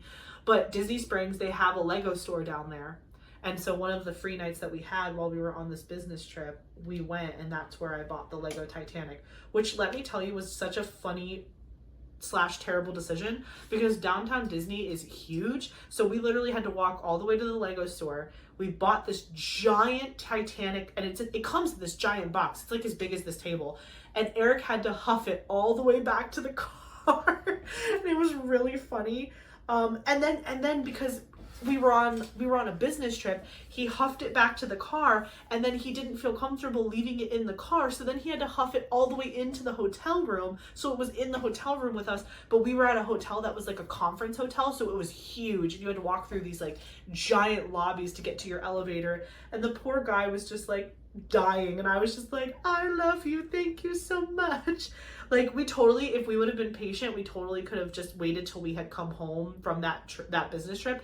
And there's a Lego store in a mall that's only like a half hour away from us. They don't have a Lego in the mall that's close to us, but they do have one in a mall that's like a little bit further away. But like, it's not too far away to where I wouldn't go do it, you know what I mean? But it was really funny. So he was like, you better like know that I love you, because this thing was heavy. And that was before we were working out, so we were both like little weaklings. I mean, he's always been stronger than me, but like we definitely weren't as strong as we are now that we're consistently lifting and stuff. But it was just so funny. He was just like huffing and puffing, and he was like sweating like a pig, and I was like, I love you. Do you want me to get the door? So yeah, it was good. But yeah, so I have the Lego Titanic downstairs on top of my piano, so I'll definitely have to show you guys at some point my huge Lego collection, more than what you just see behind me. This is only a sampling of what I have, so I'll definitely do that at some point in a video. But yeah, so I'm super excited to go to Alaska with my mom and see all the wildlife. She's a huge animal lover, as you could probably tell. So she's very excited to just go and be on the glass top train and see all the animals and see the Aurora Borealis and all that cool stuff. So I'm just really excited that we get to do that for her 60th birthday. It's a big one. It's a big one. So I know some of you guys might be around that age too, or tell me something fun that you guys have done for like a milestone birthday. It doesn't have to be 60. It could be like when you turn 21 or when you turn 30 or 40, whatever milestone birthday. Did you ever have like a big vacation you went on, or a big celebration? I always like to hear about other people's like travels and whatnot. But yeah, so I'm sure you guys will be hearing me talk about that trip in future Whippin' Chats. Like once we get, we're pretty far out right now. We're pretty much a year out, because we're going to be leaving next September. But when we get a little bit closer and we start like picking excursions and stuff, I'll tell you guys what excursions we're going to go on and what we're trying to decide between. You guys will definitely have to help me pick out what diamond painting I do. I'm totally taking a diamond painting on that cruise, like 110%.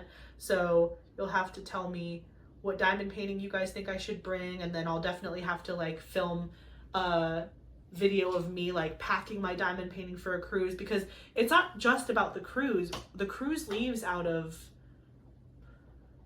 I think Vancouver. I could be wrong. It's a one-way cruise, so it leaves out of one port and then you get to another port, so you fly into one and then you leave out of the other, like plane wise. It's not like a round trip cruise. So I have to figure out like how to pack for a plane, because the cruises don't really care about how big or how many bags you bring on a cruise ship. But the airlines definitely care, and they will charge you an arm and a leg for big bags that are super heavy. So I'm gonna have to be very strategic about packing for that trip. I'm not really worried about me and Eric as much as I'm worried about my mom. My mom, you should see her pack a bag to go on a weekend trip, like within the state. She has like 17 tote bags full of whatever. Like if it's a beach trip, there's a beach bag, then there's like the suitcase, then there's a bag that has all of her like products in it for her hair and her makeup and her whatever. Then she's usually bringing like 15 outfit like options, but could they go in the suitcase? No, they have to be hung. So they're hung up in the car, so they're like outside of the suitcase, but then the suitcase is also full.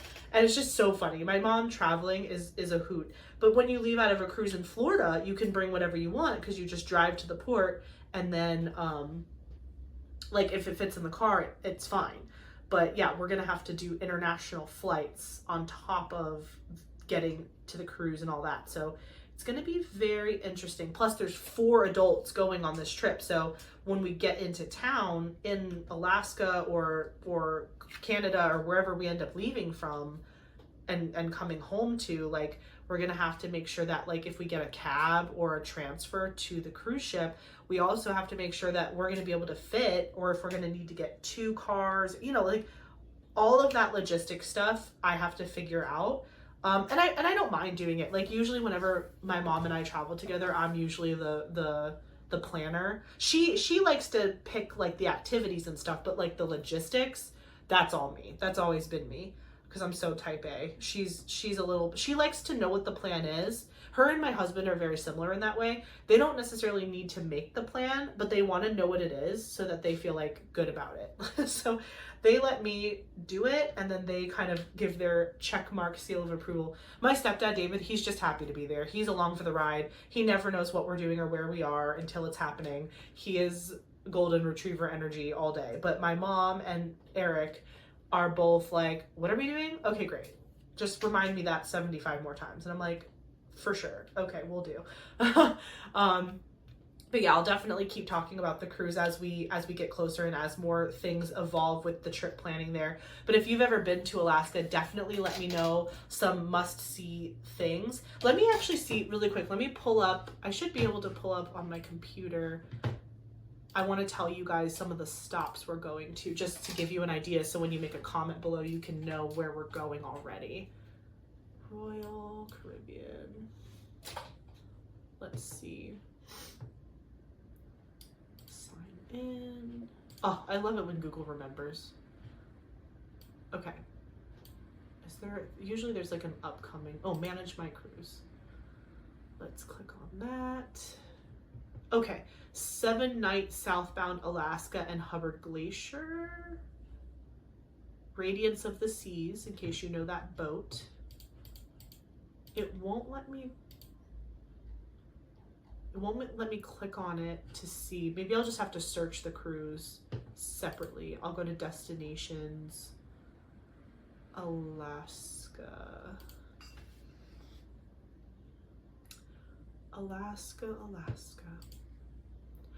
It's actually sad. We originally, my grandmother, her mother really wanted to go to Alaska, and we were going to take this trip with my grandmother, but she passed away when I was like 17 and we never got to go together. So it's a little sad, but that's okay. We're really excited. Like my mom's still very excited to go, and she wants to go on her 60th birthday as like a big special moment. But originally we were definitely going to go on this with my grandmother, Mary Lou. Okay, let's see. I'm just trying to find the cruise on the regular website since I wasn't able to click on it. I think it's because, right, we literally just booked it on Friday through one of my mom's best friends is a travel agent, and so she booked it for us, so we don't have as much access to the booking right now as she does, but I'm sure eventually it'll all update. I think this is it. Alaska Wildlife Express Cruise Tour 1B with pre-tour. So view itinerary. So days 1 through 4 is the pre-tour, and that is, let me get to that part. So day 1, oh, we're in Anchorage. So we start in Anchorage, and day 2, we leave from Anchorage. We do the glass-domed rail car Wilderness Express from Anchorage to Denali National Park. Then we're in Denali National Park overnight, which is going to be epic. And I'm hoping that's where we see the Aurora Borealis. Then day 3, we go from Denali to Talkeetna. Talkeetna. I'm so sorry if you tell me in the comments if I said that wrong. Talkeetna. I'm not going to keep saying it. We're going there. It's Talkeetna. Talkeetna. And then we're going from there on day 4 back to Anchorage, where we walk around downtown. We get to visit the Alaska Wildlife Conservation Center, which is really cool. And then look at the Chugach National Forest.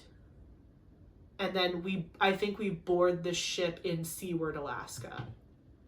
So that's just the pre-tour. That's like the land part of the vacation. Then we're in Seward, Alaska on day 4. And we just kind of hang out and eat good food and chill until we have to get on the boat. Then day 5, which is I guess day 2 of the cruise, is the Hubbard Glacier. So we'll get to go see the Hubbard Glacier. Then day 6 is we're in Juneau, Alaska. So we get to explore Juneau. Day 7 is Skagway, Alaska, which is cool. Then day 8 is the Icy Strait Point. So again, I'm assuming more glaciers and some whales and some really cool scenery. Then day 9 is Ketchikan. And that's got like a lot of the cool forests and like a lot of the totem pole art and stuff like that. Then day 10 is Inside Passage. So more animals and such. And then day 11 is Vancouver. And I believe we arrive in Vancouver at 7 a.m. And that's our that's where, I think that's where we get off the boat, like, and we're done. So then we would fly home from Vancouver. So yeah, that's the cruise itinerary. If you guys have been on an Alaskan cruise, let me know and tell me all the cool things that you did or any really cool excursions that you think are like must do. Because I would love to talk to my mom about what options we have. We've been doing a lot of research online too. Like we've been looking up lots of YouTube videos and like other blogs and travel blogs for what people have done and best places to see the Aurora Borealis and things to do at all the different stops. But I would love to hear from you guys if you've been to Alaska, or hey, if you're from Alaska, if you live there right now and you're like, oh, you got to see this, let me know. We're really excited for that trip. It's expensive, so we're definitely doing a payment plan on that, but luckily it's a year away, so we have plenty of time to save up and pay it off and do all that fun stuff. So kind of backtracking that, so we booked that just this past Friday, but back to 2 weeks ago when it was like the twins' birthday and Halloween. So the twins' birthday, yeah, we just kind of hung out. That's when my mom got to meet the kitten for the first time. It was a really chill night, nothing crazy. But then we went back to my friend's house for Halloween because we wanted to take the twins trick-or-treating.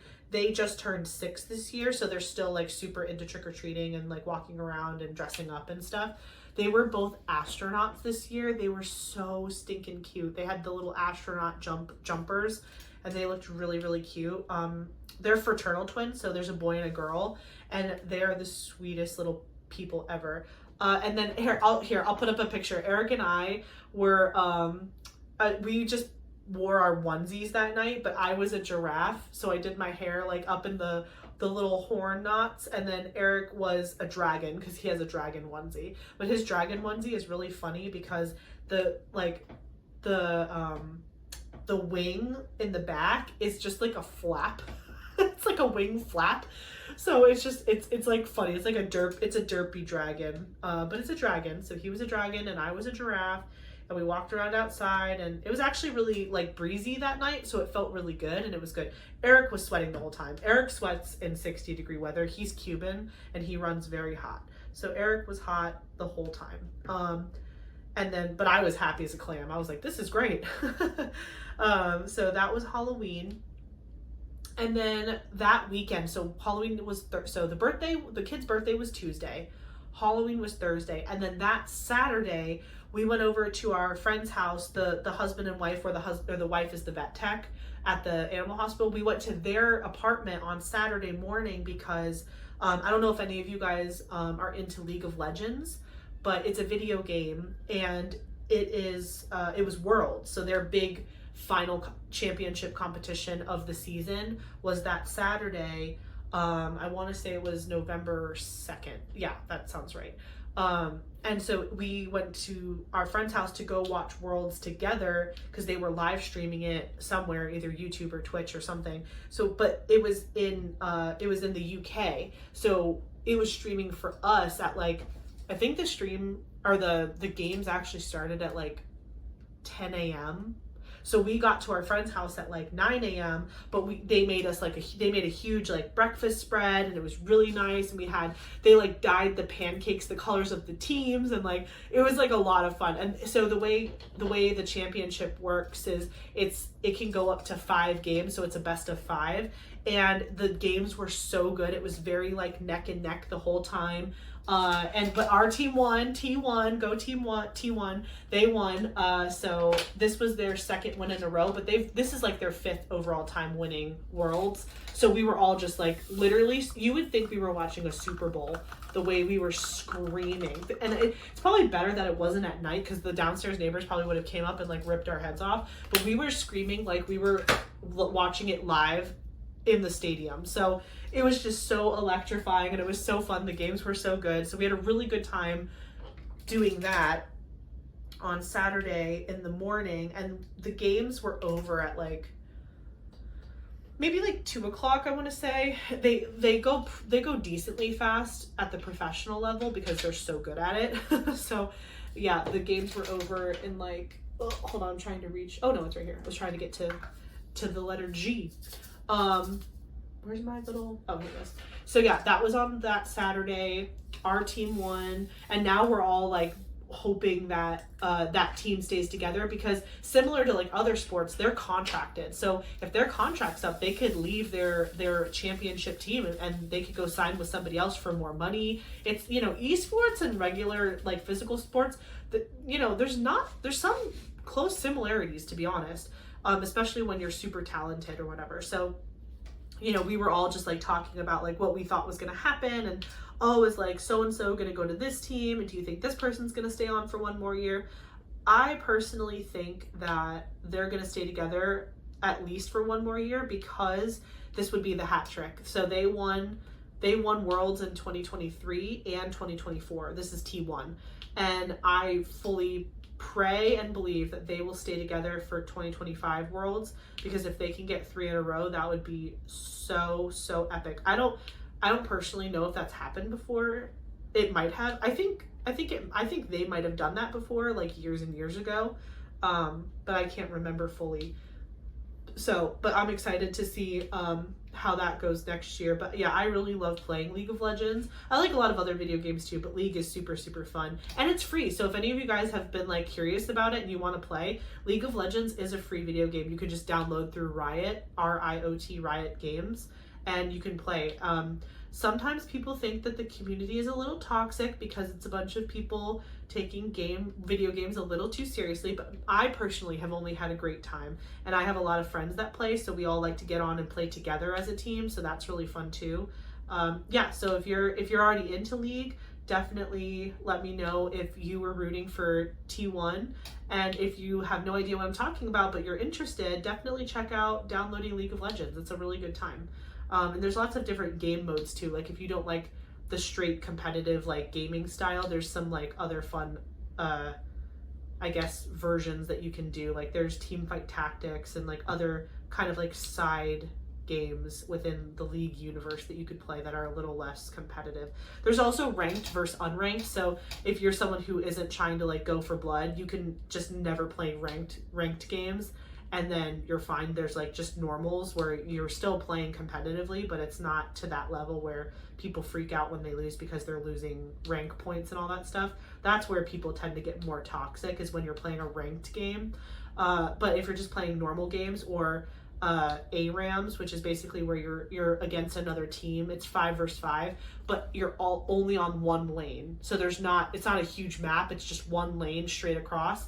And that game mode is really fun too. So again, if you have no idea what I'm talking about, pull up a couple YouTube videos, check it out, download League of Legends from Riot Games, and have a good time. And then maybe you can join me in the conversation for Worlds next year. So that was really fun, hanging out with my friends, having like a huge breakfast and doing worlds. So that was last Saturday. Yesterday was also Saturday, and we went to our friend's house that has the twins, because it was her husband's birthday. So my best friend's husband, who's the father of the twins, it was his 37th birthday yesterday. So we went to their house, and we had asked him like leading up to his birthday, like, oh, what do you want to do? Do you want to go out? Do you want to stay in? Like, we had the kids with us, so it was like, we have to do something the kids can do too, but what do you want to do? And he said he wanted to relax all day at the house, and he wanted to watch like bad movies. And when I say bad movies, I don't mean like super awful movies. I mean like campy, like camp movies, or movies from our childhood, or movies that are like stupid funny, that type of bad movie. So we ended up watching Office Space. We watched Tommy Boy. We watched Coneheads, which is one of my personal favorites.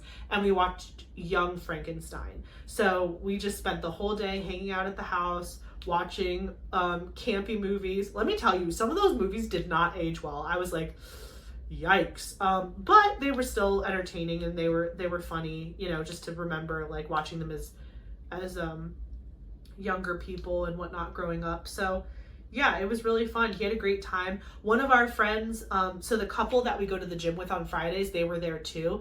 And the wife made him a birthday cake of candy. Like, she took a bread knife and she like shaved styrofoam down to look like a 3-tiered cake of styrofoam. And then she covered it, like, I'm guessing it was like Halloween candy that she didn't want in her house anymore. But it was just really funny. She literally decorated the entire styrofoam full of candy. So he had like a giant candy cake. And then also his wife, my best friend, she baked a cake while we were watching movies all day. And it was really good. It was like this, I'm usually not a huge fan of fruit in my dessert. Like, I like fruit as a dessert, as fruit, but I don't want fruit in my cake. I don't want fruit in my anything. I don't want fruit in something. I want fruit, or I want cake. Does that make sense? Let me know in the comments if you're the same, or if you're different. No judgment. But yeah, I personally don't like fruit inside my desserts, but she made like a raspberry cake, or it's like a cake with raspberry filling. And it was actually really, really good. Probably because the raspberries were fresh. Like, she literally made that raspberry compote like fresh right there, and then slapped it in the cake. So it was the best it was ever going to be, which is cool. And the cake was super spongy and good. I personally, my favorite part of a cake or a cupcake is the icing.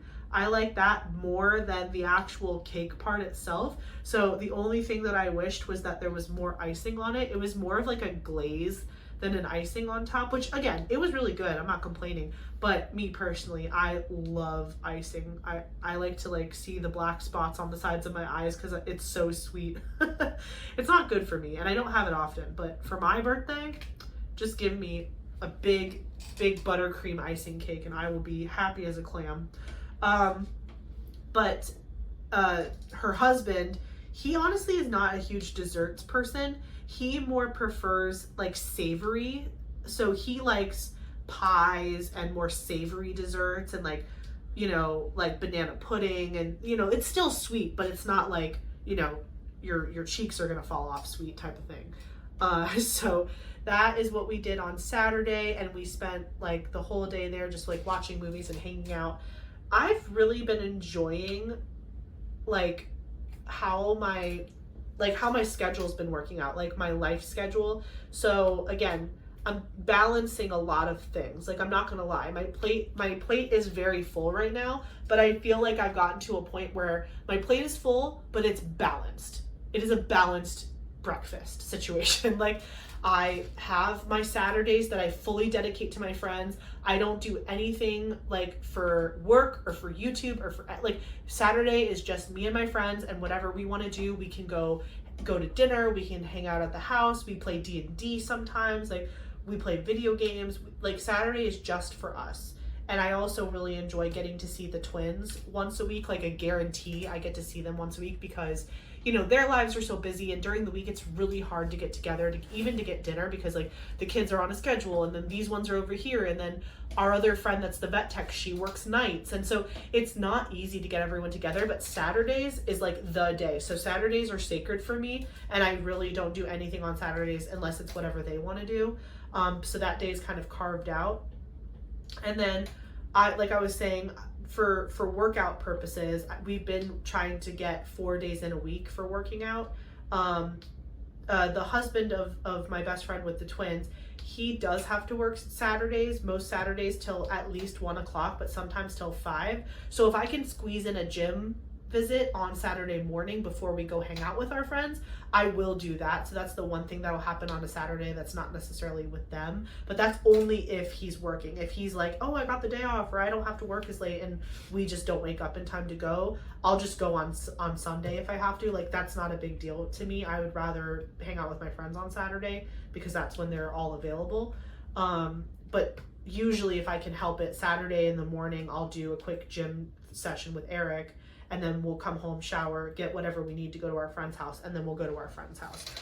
My other gym days are Wednesday, Thursday, Friday, and we just do like an hour and a half after we eat dinner. So we come home from work, or he comes home from work and I'm already home because it's a work from home day, and we make dinner, or he brings home dinner, we eat, we relax, use the restroom, change, go to the gym. And we go to the gym later because it's a little quieter, and then also it's nice because it gets us really tired right before bed. So when we come home, we literally just come home, get in the shower, bathe, and then get right in the bed. And it's so like relaxing, and like you're tired but you're in bed and you're clean, and it's just like a great situation. What do I want to do next? I'll do the number 9, which is all the way over here. Egads. Okay. So that's kind of our gym situation, and that's been working really, really well for us.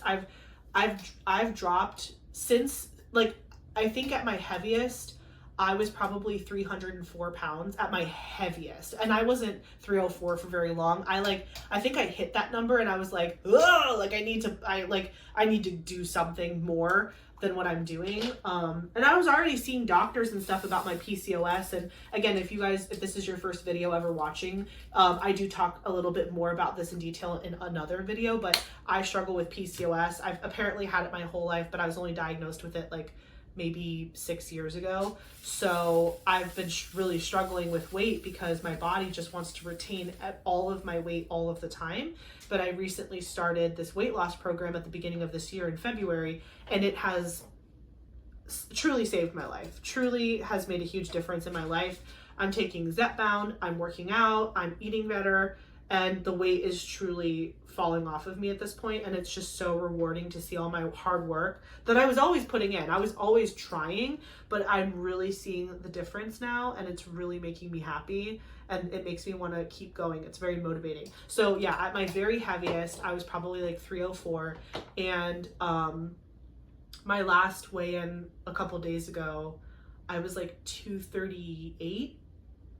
Yeah, like 238. So I've lost like 60 pounds on this weight loss program, and I am so proud of myself, and I'm just so happy that things are finally, like, I'm finally actually making a difference in my health, and so I'm just so happy about that. So if you're someone who's struggling with PCOS, definitely connect with your doctor. Obviously, I'm not a doctor, I can't give you any sort of medical advice, but if it's not something you've tried before and you want to explore it, I'm sure everybody would work better with a different type of medication, but for me, Zepbound, Z-E-P, Zepbound, B-O-U-N-D, that's what I'm on, and it works. It just makes my body chemistry allow me to lose the weight. Because before, I would like work out, I would be eating like food that like I didn't particularly love, but it was healthier for me.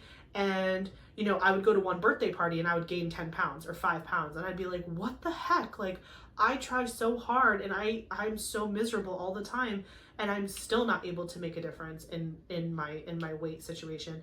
But like, just, it's chemical. It's a chemical imbalance, a hormone imbalance in my body that just doesn't allow me to lose it 100% naturally. But again, I'm not saying it's a magic drug and then the weight just falls off. Like, again, I'm working out 4 times a week, or at minimum 3 times a week if I have to skip a Saturday. And I'm, making better choices when I eat overall. So it's not just like, I'm not trying to say like, oh, go do this, it's magic. Like, you do have to put the work in. But if you put the work in, for people who typically struggle with this sort of thing, I really think it's helping, and I really think it made the difference this year. So yeah, I'm really proud of myself for that. But I'm continuing to do that. So what I was originally talking about was like my schedule. So again, my workout schedule, I feel like I have in a really manageable place, and I really enjoy doing that, and it makes me feel good, and I get to spend some extra quality time with Eric, and that's always really good too, because we do it together. We go to the gym together and we're doing the same routine. He's just using more weight than I am, so that's really cool too. And then my friend schedule, again, every Saturday I hang out with them and we have a great time and just catch up and like talk about our weeks and just have a good time and relax and just kind of, unplug from the rest of the world for a little while. And then work-wise, like I said, I've been working 4/10s, which has been so healing mentally, because it's like having a day off where I just get to do whatever I want, but it's not the weekend, it's in the middle of the week. It helps me like free up, honestly, my weekend space too, because usually what'll happen is when I was working 5 days, all week, you're working and working and working, and then the weekend you have to do laundry and you have to clean the dishes and you have to do this and you have projects that you couldn't get done throughout the week because you were so tired from working all week, you just didn't get to any of that. And now you're spending your free time doing all this housework and organizing your life and making plans and whatever. And then God forbid you go away or something, then you've left it all week and you didn't have time to get to it in the weekend. So now you are having to do it on like a Sunday night before you go to work or something. So it's very stressful, but I'm lucky that my job is piloting these 4/10s, and I pray that they like after the pilot's over, that they decide to keep this as a choice for us, because it has been so good for me. The days that I'm home during the week, I'm filming, I'm doing laundry, I'm straightening the house, I'm vacuuming, I'm just taking care of little stuff. Like, like random things come up, like, oh, you have to renew your car insurance, or you have to, like, a couple weeks ago, I got my nails done. Like, normally I would have to do that on the weekend, and that's time I'm taking away from spending that time with Eric, because it's a weekend and it's the only time he's free, because he does work 5 days a week at, like, downtown. He doesn't work from home barely ever. Sometimes he'll get a situational remote work day, like if we have a plumber or something coming to the house, but normally he's so busy training people at work that he can't just work from home the way everybody else can. So it's hard. So I don't like to make plans on the weekend that don't involve him in some way, because I don't like to be away from him more than I already have to be. So like I'll get my nails done on a weekday if I have the day off, or I'll be filming, or I'll do, I just do a lot of stuff on that day, and I'm very productive. Like I'm not just like lazing around, sleeping in. I'm up and I'm moving and I'm motivated, but it's like fun stuff. You know what I mean? Like I enjoy that.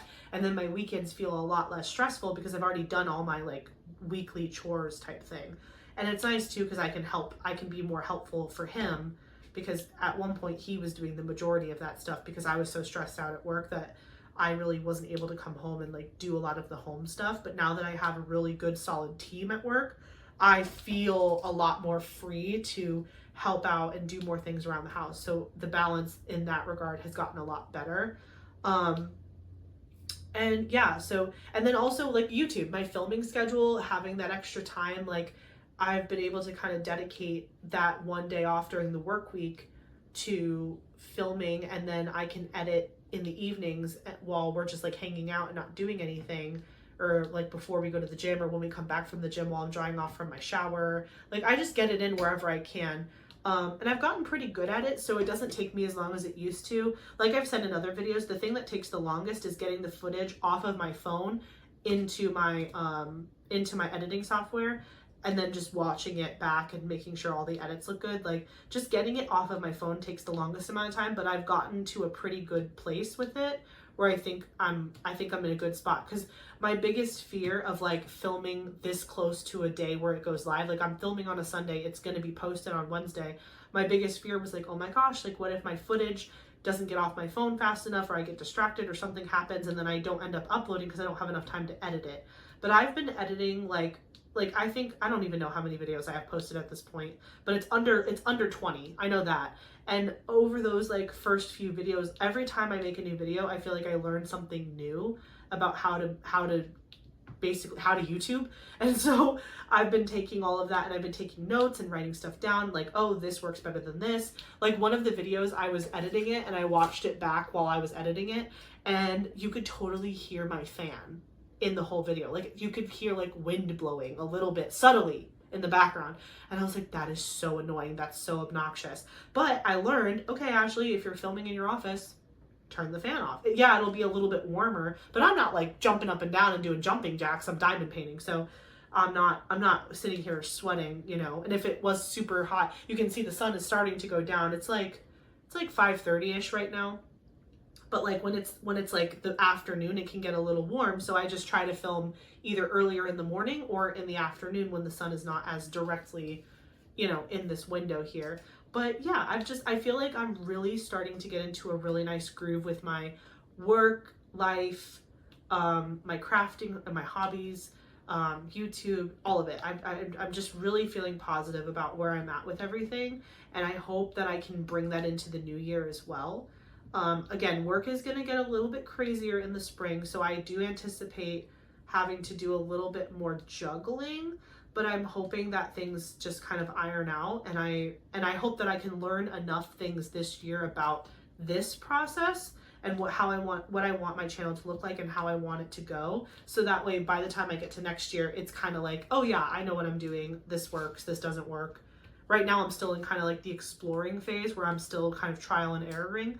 So before I started this whip and chat tonight, I was filming a different video because a bunch of you guys said that you would really love a video where I showed you all of my wish lists, like from different diamond painting companies. So I have filmed that. I filmed it today, but I have never filmed a video screen sharing before. Like right now I'm filming on my phone and I'm just like in my office, but that video I had to like wear my headset and find a software that would work, that it would record my screen and my face all in one, and then I had to figure out how to take that video and upload it into my editing software, and literally it took me 3 hours. And then I thought I figured it out and I did the video and the visual recorded and my voice did not.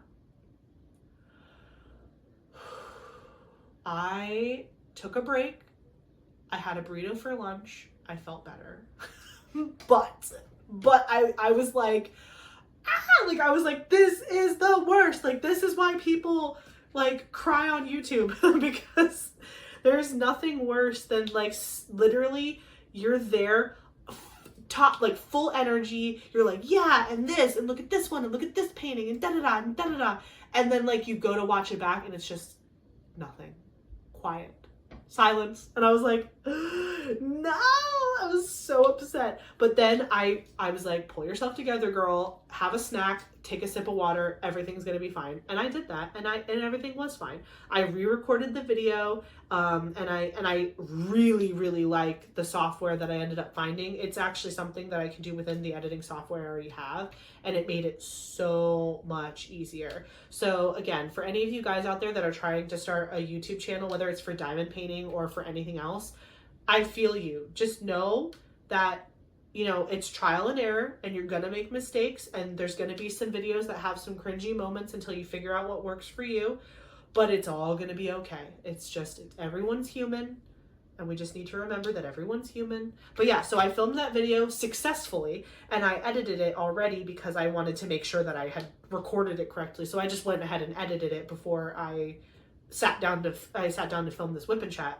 And I think it's good. I think it's really cool. I highlight a bunch of different shops. I think there's like somewhere around like 8 different shops that I go through the wish lists for. So I'm really excited for you guys to see that. You'll definitely see that video before the end of November. I just don't know at what point. I have to look at my YouTube schedule because I kind of have like videos planned out of what I want to record. So you'll definitely see it this month, but I don't know that you'll see it this week necessarily, but I promise you'll see it soon.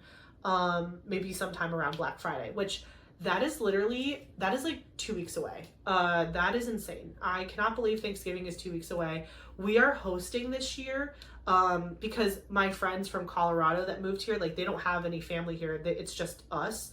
My Colorado friends are also the same friends where we went to their apartment to go watch the Worlds from League of Legends. We went to go watch the championship. So again, they're in an apartment. This is their first kind of holiday season away from their family. And so Eric and I are going to host Thanksgiving at our house, and we're having everybody over, which is going to be a lot of fun. We haven't had like a huge Thanksgiving at our house since the year we bought our house back in 2018. We bought our house on October 1st. That's like the day we closed of 2018.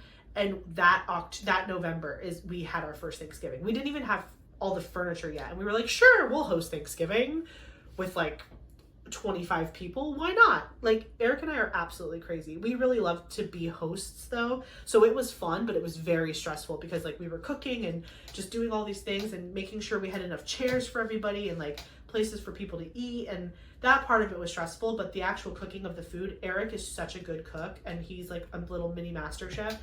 So the food was delicious and everyone loved it and it was a great time, but the logistics of it all was a little crazy. Also, Eric and I both come from divorced families, so it's very rare that we make them all come together. Our wedding was the last time that we did that, and it went fine. Like, there was no major issues, but we just don't do it often. So for that particular Thanksgiving, we had both his mom and dad's side at that event, and then my mom was there too. My dad didn't come because he's in North Carolina. He was too far, but that would have been, oh God, that would have been a whole other thing. But anyway, it went fine. It went fine, but it was just a lot of people. But this year we're hosting again, and it's not going to be as many as it was the first year we hosted, but it's still going to be a lot. It's probably going to be close to 20, probably around 18 or 19 people, depending on a couple more decisions people have to make. My best friend that I keep talking about with the twins, she unfortunately just lost her uncle and her aunt. They both passed away literally like the weekend before the twins' birthday, which was just so awful. So she's been having to help out her mom a lot, her mom is the sister of her uncle. So the uncle passed away and then his wife. So they literally both passed away, a husband and a wife, like 2 days apart from each other. It was crazy. It was natural, but it was crazy. It was wild. So, you know, she's been dealing with a lot, and she was originally going to go to South Carolina to visit her brother-in-law with her kids and her husband, but because of like the death in the family and everything going on, it was just too much. So I told her, I was like, you're more than welcome to stay here and bring your mom and like everybody come to our house. Well, I'm really close to her mom too, just like she's really close to my mom. So I was like, bring everybody over, we'll have a good dinner, it'll be fun. You don't have to worry about, you know, paying for a rental car and a hotel and, you know, the whole 9 yards. So I finally broke her down, as I usually do. I'm that friend. I'm the friend that's like, come on, like, you know, and then eventually they all break down. So I broke her down, and she's staying with me to celebrate Thanksgiving this year, which is so exciting. It'll be my first year celebrating Thanksgiving with the kids. So I'm really excited to do that and have her over, plus our Colorado friends, plus Eric's whole dad's side of the family is gonna come. His mom's side of the family isn't coming, not because Eric's dad's side is coming, it's more so because Eric's grandma, so his mom's mom, she's not doing so well, and she doesn't travel very well, so she just doesn't want to upset the apple cart, and so they're going to do something more quiet at home. But we told her she was invited. We were like, all of you are more than welcome to come up. But, you know, she said, no, I think we're going to stay back just because that would be a lot for her. And, you know, we just want to make sure that she doesn't have like an episode while traveling or anything. And I was like, okay, yeah, that's totally fair. So it's going to be, the couple from Colorado. It's going to be, my best friend, her husband, and their twins. Then it's going to be my mom and my stepdad. And then Eric's dad, stepmom, and then, younger sister and brother from that side. Oh, and then, my best friend's mom, also my best friend's brother will come. I don't know if he's bringing his kid. He has a daughter. I don't know if she'll be coming. It depends on if it's his like weekend or whatever, or his like time sharing. But he'll for sure be coming. And then when the uncle and the aunt passed away, my best friend's uncle and aunt passed away, they were taking care of a 12-year-old. It was basically the aunt's son's daughter, so it was her grandchild, which is, they were, he wasn't doing so hot and he was in a lot of trouble, so they took her in very young and they basically raised her, but they both passed away within days of each other. So now my friend's mom, who was the sister of basically this girl's dad, essentially unofficially adopted dad, she's basically taking over, like taking care of her and raising her, and she's gonna be turning 13, I think, next summer. So she's still like young, and she has to like she's going to high school, I think, next year, and she like does swim, and she's very active, and she's a really good girl. Like, she's a really, really good girl. But she just lost both of her parental figures, and now she's gonna have to be like basically raised by her aunt, and it's like a whole thing. So it's a lot. So, but again, our families are very close. So I told all of them to just come over and not worry about it.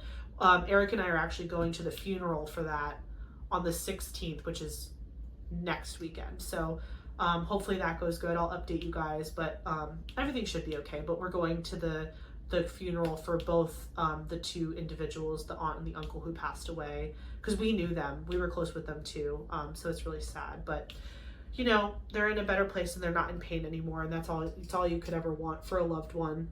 I've lost pretty much all of my grandparents and like all of my older family members. Like, they're all gone. Eric has 3 grandparents left. He has both his grandmother and grandfather on his father's side, and then he has his mom's mom. We call her Mommy Wita. She's the best. Such a firecracker. But yeah, so we have 3 grandparents still left on his side, but none of my grandparents are alive anymore. So, it's tough. But all you can do is really just like try to remember the good times and keep all those memories close to your heart, and try not to dwell on the negative piece, because it'll just bring you down. So I'm just trying to be there for my friend and cheer her up and make her feel better and distract her from the drama. So hopefully stuffing her with Thanksgiving will make it better. But we'll have a good time. So yeah, we're doing the funeral on I think it's the 16th. And then Thanksgiving is like that following week, I think, or close to it. Let me see. I get my days all mixed up when I'm not looking at a calendar. Let me look. So yeah, the funeral is next Saturday, the 16th. Then there's a week in between, and then it's Thanksgiving. So there's 2. Oh my gosh, there's only 2 weeks before Thanksgiving and Black Friday. Y'all, this is gonna be crazy. This is gonna be nutso. Like, the next 2 weeks is gonna, like, first of all, tomorrow's Veterans Day. So luckily Eric and I actually get Veterans Day off. So also shout out to any of you. I don't know if any of you are veterans or guardsmen in the reserves, active duty. If any of you are active duty, shout out to you. Thank you so much for serving our country and putting your life on the line to keep us safe and protected. I love you guys so much, and for all the sacrifices you make. And if you're just a military connected person, if you're a military spouse or a military child, shout out to you too, because you're sacrificing just as much alongside as your family member, because I know that's extremely challenging to watch someone you love leave for months and months or years at a time to go protect our country. So thank you so much, and shout out to all my military connected folks out there. If you're watching, I love you so much, and thank you. But we do have off. Eric and I both have off of work tomorrow, so we're just gonna try to like hang out, relax a little bit, but also do some strategizing for the holiday season. Maybe make some plans, like, okay, let's start talking about when we want to go Christmas shopping, and when we want to go get the food for Thanksgiving, and when we need to get the turkey, and blah, blah, blah. So we'll probably have like a little strategy session tomorrow at some point, maybe like over breakfast or something, just to kind of talk through the logistics of all of that. So moving on, I know this video is going to be 8 years long, but you guys said you liked that, so sorry. I wanted briefly, I know we're getting towards the end of this whip and chat, but I did want to talk about some diamond painting stuff. So in a past video, I told you guys that I would update you. I had to email, Diamond Art Club customer service, because I was missing a whole DMC color of drills for my Catriona Crenhan Halloween mystery kit. Someone had posted in the VIP Facebook group that kit was missing drills. like one whole DMC number was completely missing from the bag. And I looked, and sure enough, that was missing for me too. I looked it up. And so I emailed them back in September requesting the drills. And they were like, yep, sure, no problem. We're on it. We have a lot of people who were dealing with that. We're so sorry. I was like, great. And then I was doing an unboxing or something. I was filming something, and I was like, oh my gosh, I just realized I never got those drills. I wonder what's going on. So I sent another email just like, hey, I sent this back in September. I'm just curious, like, what's the update? It's November, you know what I mean? Like, what's going on? They said to me it's possibly stuck in US Customs, or there's congestion at the port or something. That's kind of what they blamed it on. So again, I'm not working on that kit right now, so I'm not particularly worried about it. I'm not a big fan of like having things missing from a kit. Like, I don't like knowing that I have a box that, because I don't want to forget, you know what I mean? Like, I will forget if I'm not constantly thinking about it. So I think I'm just going to leave that response from customer service flagged in my email, in my inbox. So like every time I'm like checking out my email, I can just be like, oh yeah, okay, I need to remember that that's a thing. I probably won't email them again until we get to December. If I still haven't gotten those drills in December, I might email again just to be like, okay, like it's been another month, you know, do you have any updates or whatever? I don't want to be annoying. I just don't want to forget, because I do eventually want to do that kit. I got it for a reason, and it would really stink if like a year from now I go to do that kit and I'm like, oh yeah, I'm still missing those drills. So that's the update on the Halloween mystery kit. I'm still missing the drills, but they did respond to me very fast, and they were like, we're so sorry. It's probably stuck in customs or congestion at the port, blah, blah, blah. And I was like, no problem. Just wanted to check in and see where it was at. And they were like, yep, we'll let you know as soon as we get them and ship them out to you. I was missing drills on my in Santorini kit, and those came fast. Those, I was able to get them and put them on the canvas before I finished that kit. They cut it pretty close. I almost did finish the kit before I had those drills in hand, but like the same week that I finished that kit, I got the drills. To be fair though, I had like no idea I was gonna rip through that kit so fast. I finished that kit in 10 days. It was crazy. Like, and I wasn't even rushing. Like literally none of these paintings that you guys have seen me do have I rushed. It was a round kit and it went really fast. It was only like 55,000 diamonds or something like that. I blazed through that kit. I've also mentioned this in other videos, but I really, really, really love the events. Like, I think they're so fun. I love that they're themed and there's prizes, and that's like a really cool way to get really cool diamond painting accessories and stuff. But I don't love the stress of like, you have to wait till this day to start this kit, and then you have to post a picture of it being finished before the deadline, and da-da-da-da-da. And like, you know, it's not that I don't feel like I have paintings that will match the themes, because I feel like I have a painting that could match any theme at this point. It's just more so like the delaying the start and then rushing a finish. I don't love that. I'm participating right now in Winter with, I think it's called Winter with DAC. And that event, which is, I think the two people are Rachel Ray and Wolfpack, I think is the other person's name. Correct me if I'm wrong in the comments, but they're running the Winter with DAC event, and they are not requiring, so you couldn't start on the kit. Well, that's not true. They made you have a certain section that you hadn't worked on if you're working on a kit that you already started. So there was no start requirement and no finish requirement, but you do, or I'm getting it all mixed up. Definitely go check out the event to get the exact rules, because clearly I don't pay attention. But I think what it was is like, it had to be certain amount of your kit left. Like, if like this is the kit I submitted actually. So I'm using this kit. It didn't have to be winter themed. Obviously this kit is not winter themed at all. I was able to submit this kit for Winter with DAC because it is a Diamond Art Club painting. And when I submitted the picture, I think I didn't have this whole section done, like this bottom section with the tree trunks. And also I hadn't finished this whole section over here. And so I submitted the picture, and I know I'm going to get this done before December 31st, which is, I'm pretty sure, when their deadline is. I don't know if it's December 31st or December 25th, but it doesn't really matter to me because I'm going to be able to submit my finish way before that, because I'm hoping to finish this week. It's only got this big piece left that I'm working on right now, and then the 3 kitties in the middle. And the 3 kitties in the middle is a lot of color blocking. This whole outer ring of this kit is extremely confetti heavy, but the inside is very color blocking in the cats. So that shouldn't be a problem for me to finish, hopefully within the week. But I'm not rushing.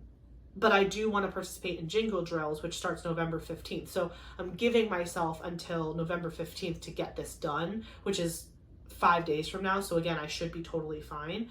But I want Jingle Drills. I have that Distracted by Diamonds kit that I want to do for that event. And that one starts on the 15th. And that one does require like a blank slate start and then a finish if you want to win the grand prizes. Most of the time these events only are super particular when it comes to the grand prizes. So there it's like, you know, if you can still participate in the event and not have like a true start and finish. But I get all in my head and I'm like, no, I want to finish and I want to be able to say I can win the grand prize and la la la. So I put a lot of pressure on myself for no reason.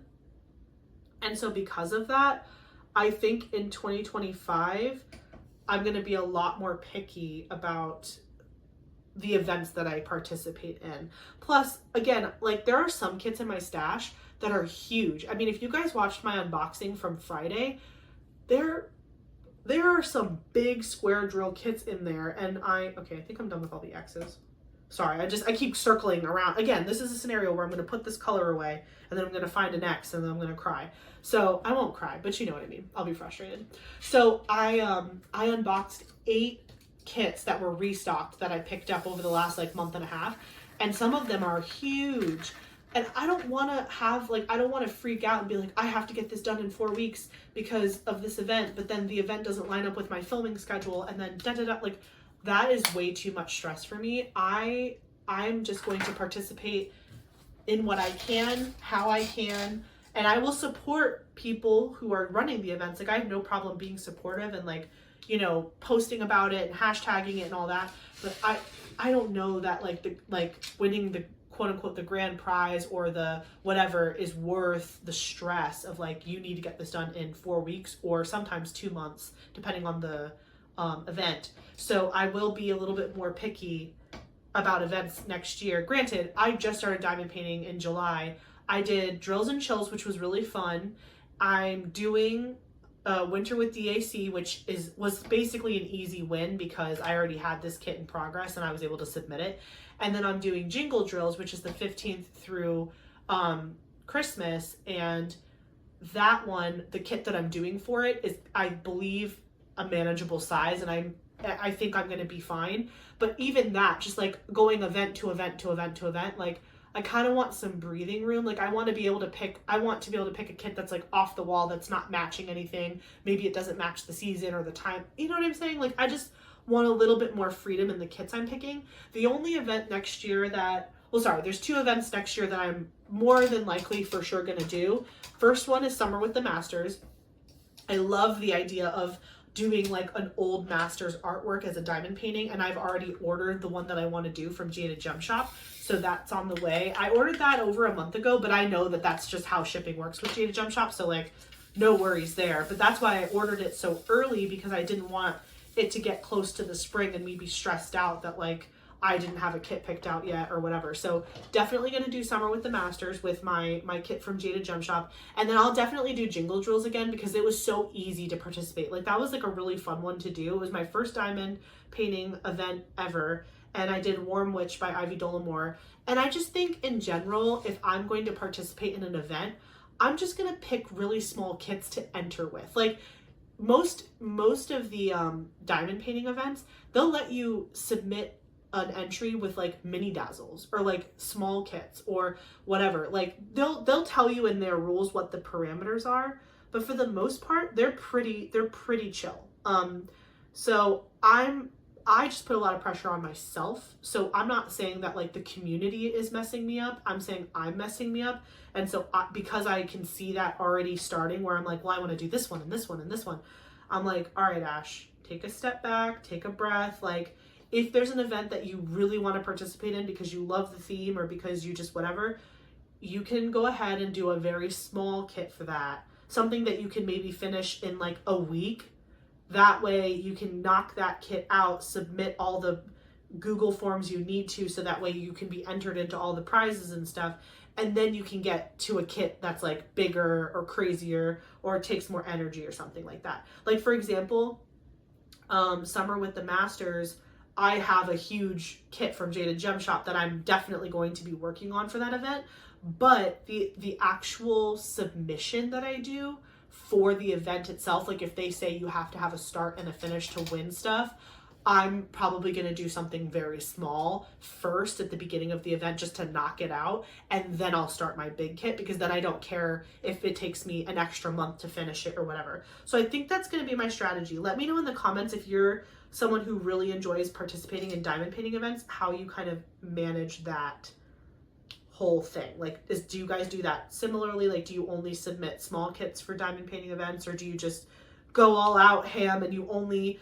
pick kits that align with diamond painting events, and you kind of go, the events are kind of what got you into diamond painting? So let me know. Again, no wrong answers. I'm just curious how you guys all manage it. Again, I think it's a little harder for me too, just because I do have a full-time job and I'm not just diamond painting all day. If I was diamond painting all day, I probably would be someone that had multiple whips going at a time. Right now, I just have one at a time because that's really all I can mentally handle, but that's fine. I definitely have been purchasing so many epic kits.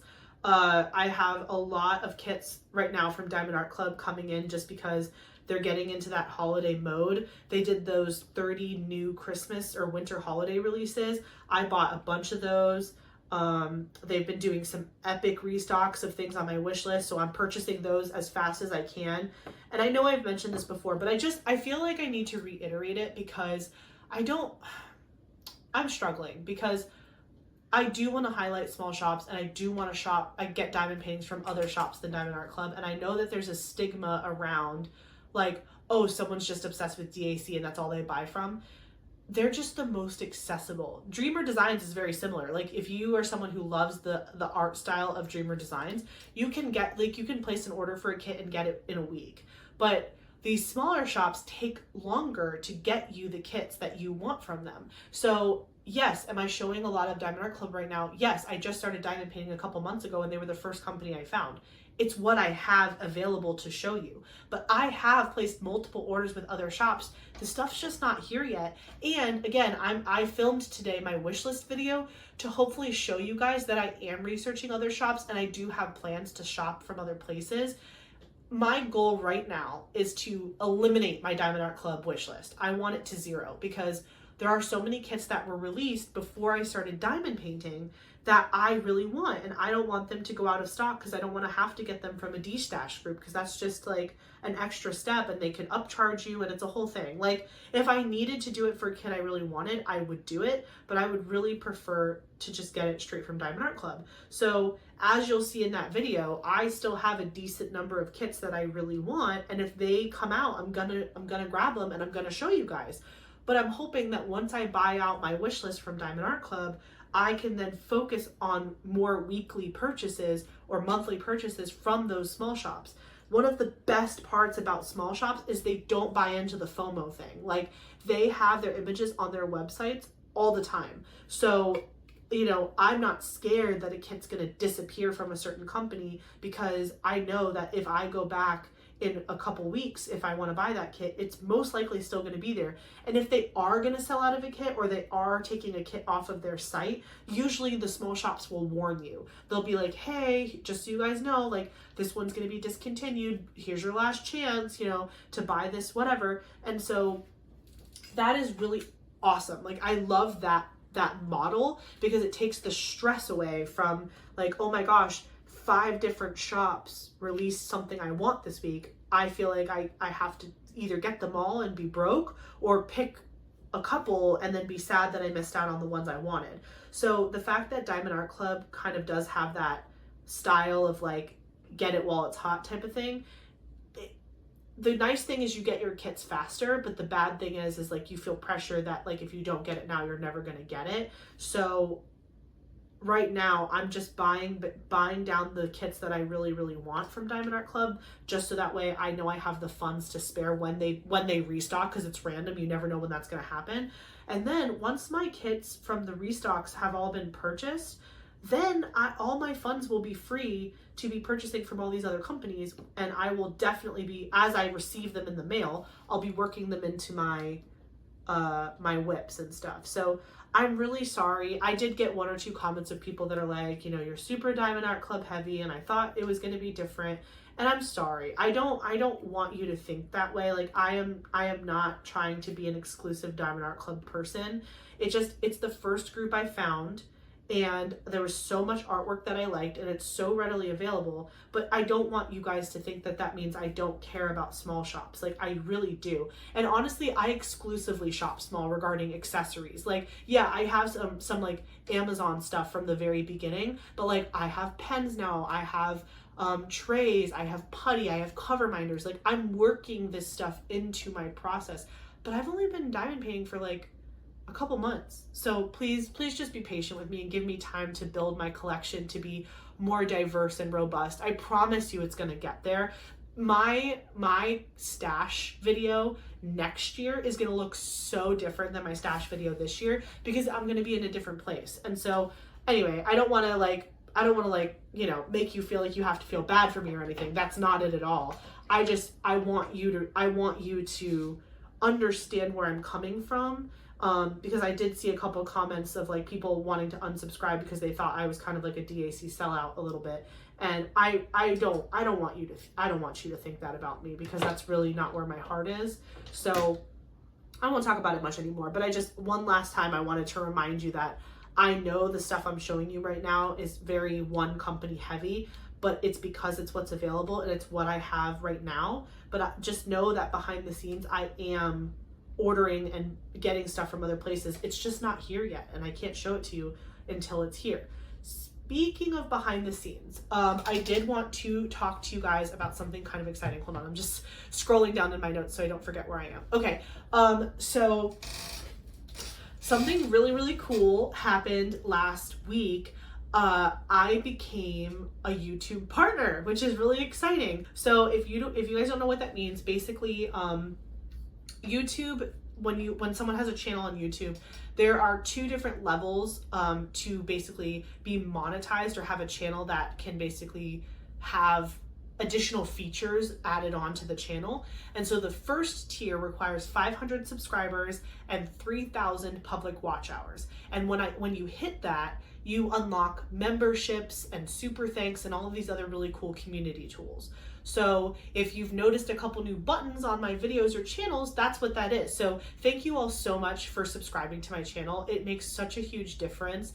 Again, I started doing this as kind of like a side hobby just for funsies, and you guys have been so kind and so loving on me, and it has brought me so much joy. I look forward to filming videos because I can't wait to see what you guys say and how we have conversations in the comments. Like, I can't even express to you how happy it makes me, and it makes me feel like I have this whole nother group of friends that, like, you're like my secret friends. Like, nobody knows about you. Like, I don't, like, you know, you're not here with me now, but I feel like we're connecting and we do talk back and forth on Instagram or in my comment section or, you know, whatever. So I'm just really having a great time doing this, and you guys have rewarded me with your time and watching my videos and engaging with me. And I could go on and on, but I'm so blessed and thankful to have you all in my life. And so thank you so much for subscribing. If you haven't subscribed already, feel free to do so. I feel like we have a really fun community we're building here, and I would love you to be a part of it. But from everybody who's already joined the Messy Girl Crafts community, we are now well above 500. We are closing in on 1,000 subscribers on this channel, which is absolutely insane. But when I hit that 500 subscriber mark and I got that 3,000 public watch hours, I was able to create memberships. So when I was getting kind of close to the membership status, I got really excited, and I was like, I want to make it good. Like, I want to make it fun. So I actually went on Etsy and I found 2 different artists on Etsy. One person I used for my emojis, my exclusive emojis for my members, and the other person I used for the loyalty badges for my memberships. So if you are curious who they are, if you're someone who's wanting to look at a channel and maybe research some like cool emojis or membership loyalty badges, both of those Etsy shops I'm going to put in the description box below, so please go check them out. They're incredible artists, and I worked with both of them. I messaged them back and forth on Etsy because I asked for a couple of tweaks to some stuff, and they were both extremely accommodating and extremely nice. So if you want to do business with them, highly 10 out of 10 recommend them as freelance artists. So I'll put them in the description below. But yeah, so if you want to check it out, when you click the join button below this video, you'll be able to see all the different membership tiers and what you get with them. And again, this is not something that I want to shove down your throat. It's not something that I want to talk about every single video, or like, hey, click my links down here. I'm an affiliate for this. I'm an affiliate for that. Like, if you go into the description box of any of my videos, you will always see all that information. So I don't really feel like I need to like shove it down your throat while I'm chatting with you in a video. This is just the first time I'm able to introduce it to you, so I'm going to mention it now, but I'm probably not going to just be like every video like, become a member, do this, do that, click here, do that. If you want to, it's available to you, and I would love for you to join, but I don't want you to feel icky about it. Does that make sense? But anyway, if you click the join button below this video, you'll see there's 3 tiers to join my channel. There's a 99-cent tier, a $2.99 tier, and a $4.99 tier. The 99-cent tier is called DIY Darlings, which I thought was so cute. And at that tier, you will get the exclusive emojis that you can use commenting on any videos or commenting on my community posts or using it anywhere on YouTube with me. Those emojis are these really cute kitty emojis, and I've already gotten the artist to give me emojis for when I hit certain milestones. I can unlock more emojis. So the more people that become members, the more emojis I get to give you, and they are all these adorable kittens, and I'm so obsessed with them. The other thing you get at the 99-cent level is a loyalty badge. So basically you get this, the other artist that I worked with on Etsy made these beautiful crowns. They're like these really pretty crowns. I'll put like a little image on the screen of them. They're so, so pretty. And so the longer that you are a member of my channel, your loyalty badge will change based on your loyalty status. So that's really, really cool. And you also will get kind of like your YouTube, I guess, ID or little badge, whatever your YouTube picture is, and your YouTube name here will get highlighted on my channel as well. So I think it's once I get 8 members officially, there will be like a shelf on my channel where everyone can see like all of the people that are members, and they'll basically get shouted out that way and highlighted on my channel just as a thank you.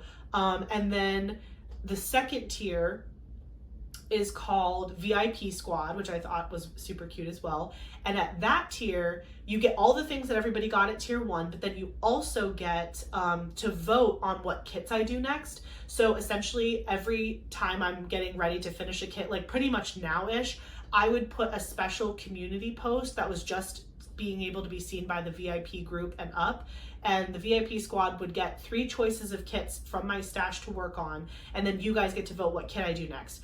I love every single kit in my stash, so if it's July and you guys want me to do a winter kit, fine. If you want me to do something crazy, fine. The only kit right now that I know for sure that I want to do next year is that one painting with the master or summer with the masters kit from Jada Jump Shop. But otherwise, I'm wide open. If it's January and you want me to do a St. Patrick's kit, if it's October and you want me to do a Christmas kit, I don't care. Like, I'm so happy to let you guys pick, because I think that would be so fun.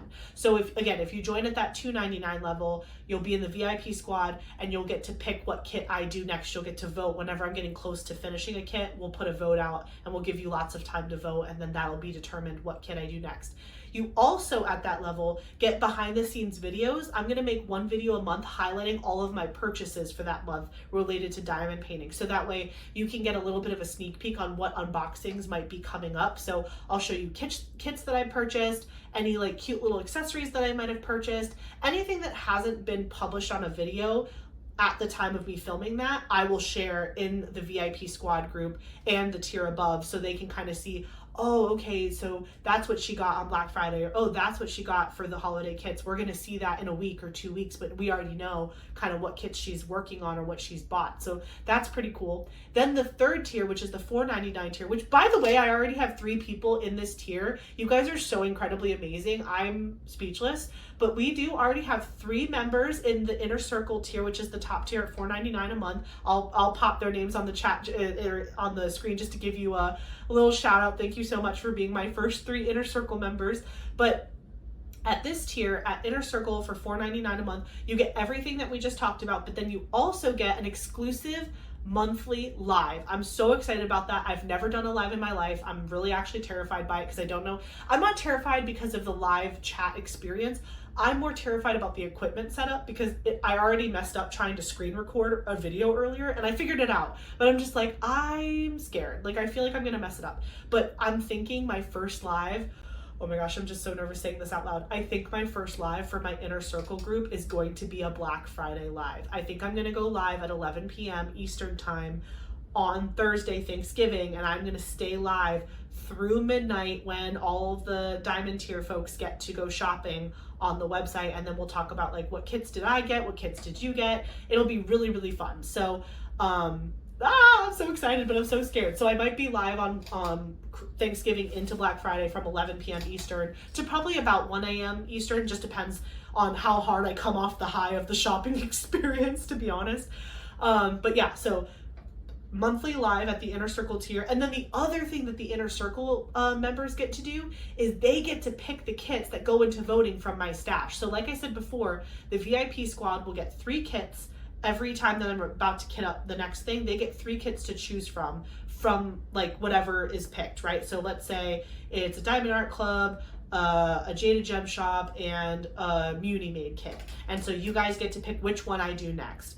But the way we pick those 3 kits that everybody votes on is going to be the highest tier, the Inner Circle. They are going to pick from my entire stash which of those 3 kits are going into voting. So they get kind of to navigate what 3 kits they want other people to vote on, and then they can also vote on their favorite of the top 3 that they kind of navigated. So, and that's some of the stuff that we'll do in the live. Like when I go live once a month, I'll be like, okay guys, I'm getting kind of close to finishing this kit. Let's go take a peek at my stash and let's figure out maybe like a top 10 that you want to narrow it down to. And then from that 10, just the Inner Circle group will vote on the top 3. And then that top 3 will get put into the larger voting for everybody else. So I know that's probably crazy and it sounds like a lot of information, but if you just click the join link below, you'll be able to read it all a lot more streamlined. I do eventually plan to make a video just for the memberships that will play at the top of the membership link. When you click join, you'll see a video pop up eventually of me explaining all of this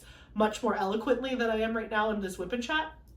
But I'm really excited because that just means that we get to spend more time together, engage in different ways. You guys get to be involved in what kits I'm doing, which I am so thrilled about. And I'll get to do lives with you guys and have more of that kind of live interaction engagement experience. And we can talk about kits and we can talk about what we're working on. Maybe I'll do some Lego building on those lives. Maybe I'll do more diamond painting. Who knows? It'll be very organic. My lives are going to be very much like a hangout sesh, slumber party vibes, not like an agenda. Does that make sense? I hope it makes sense.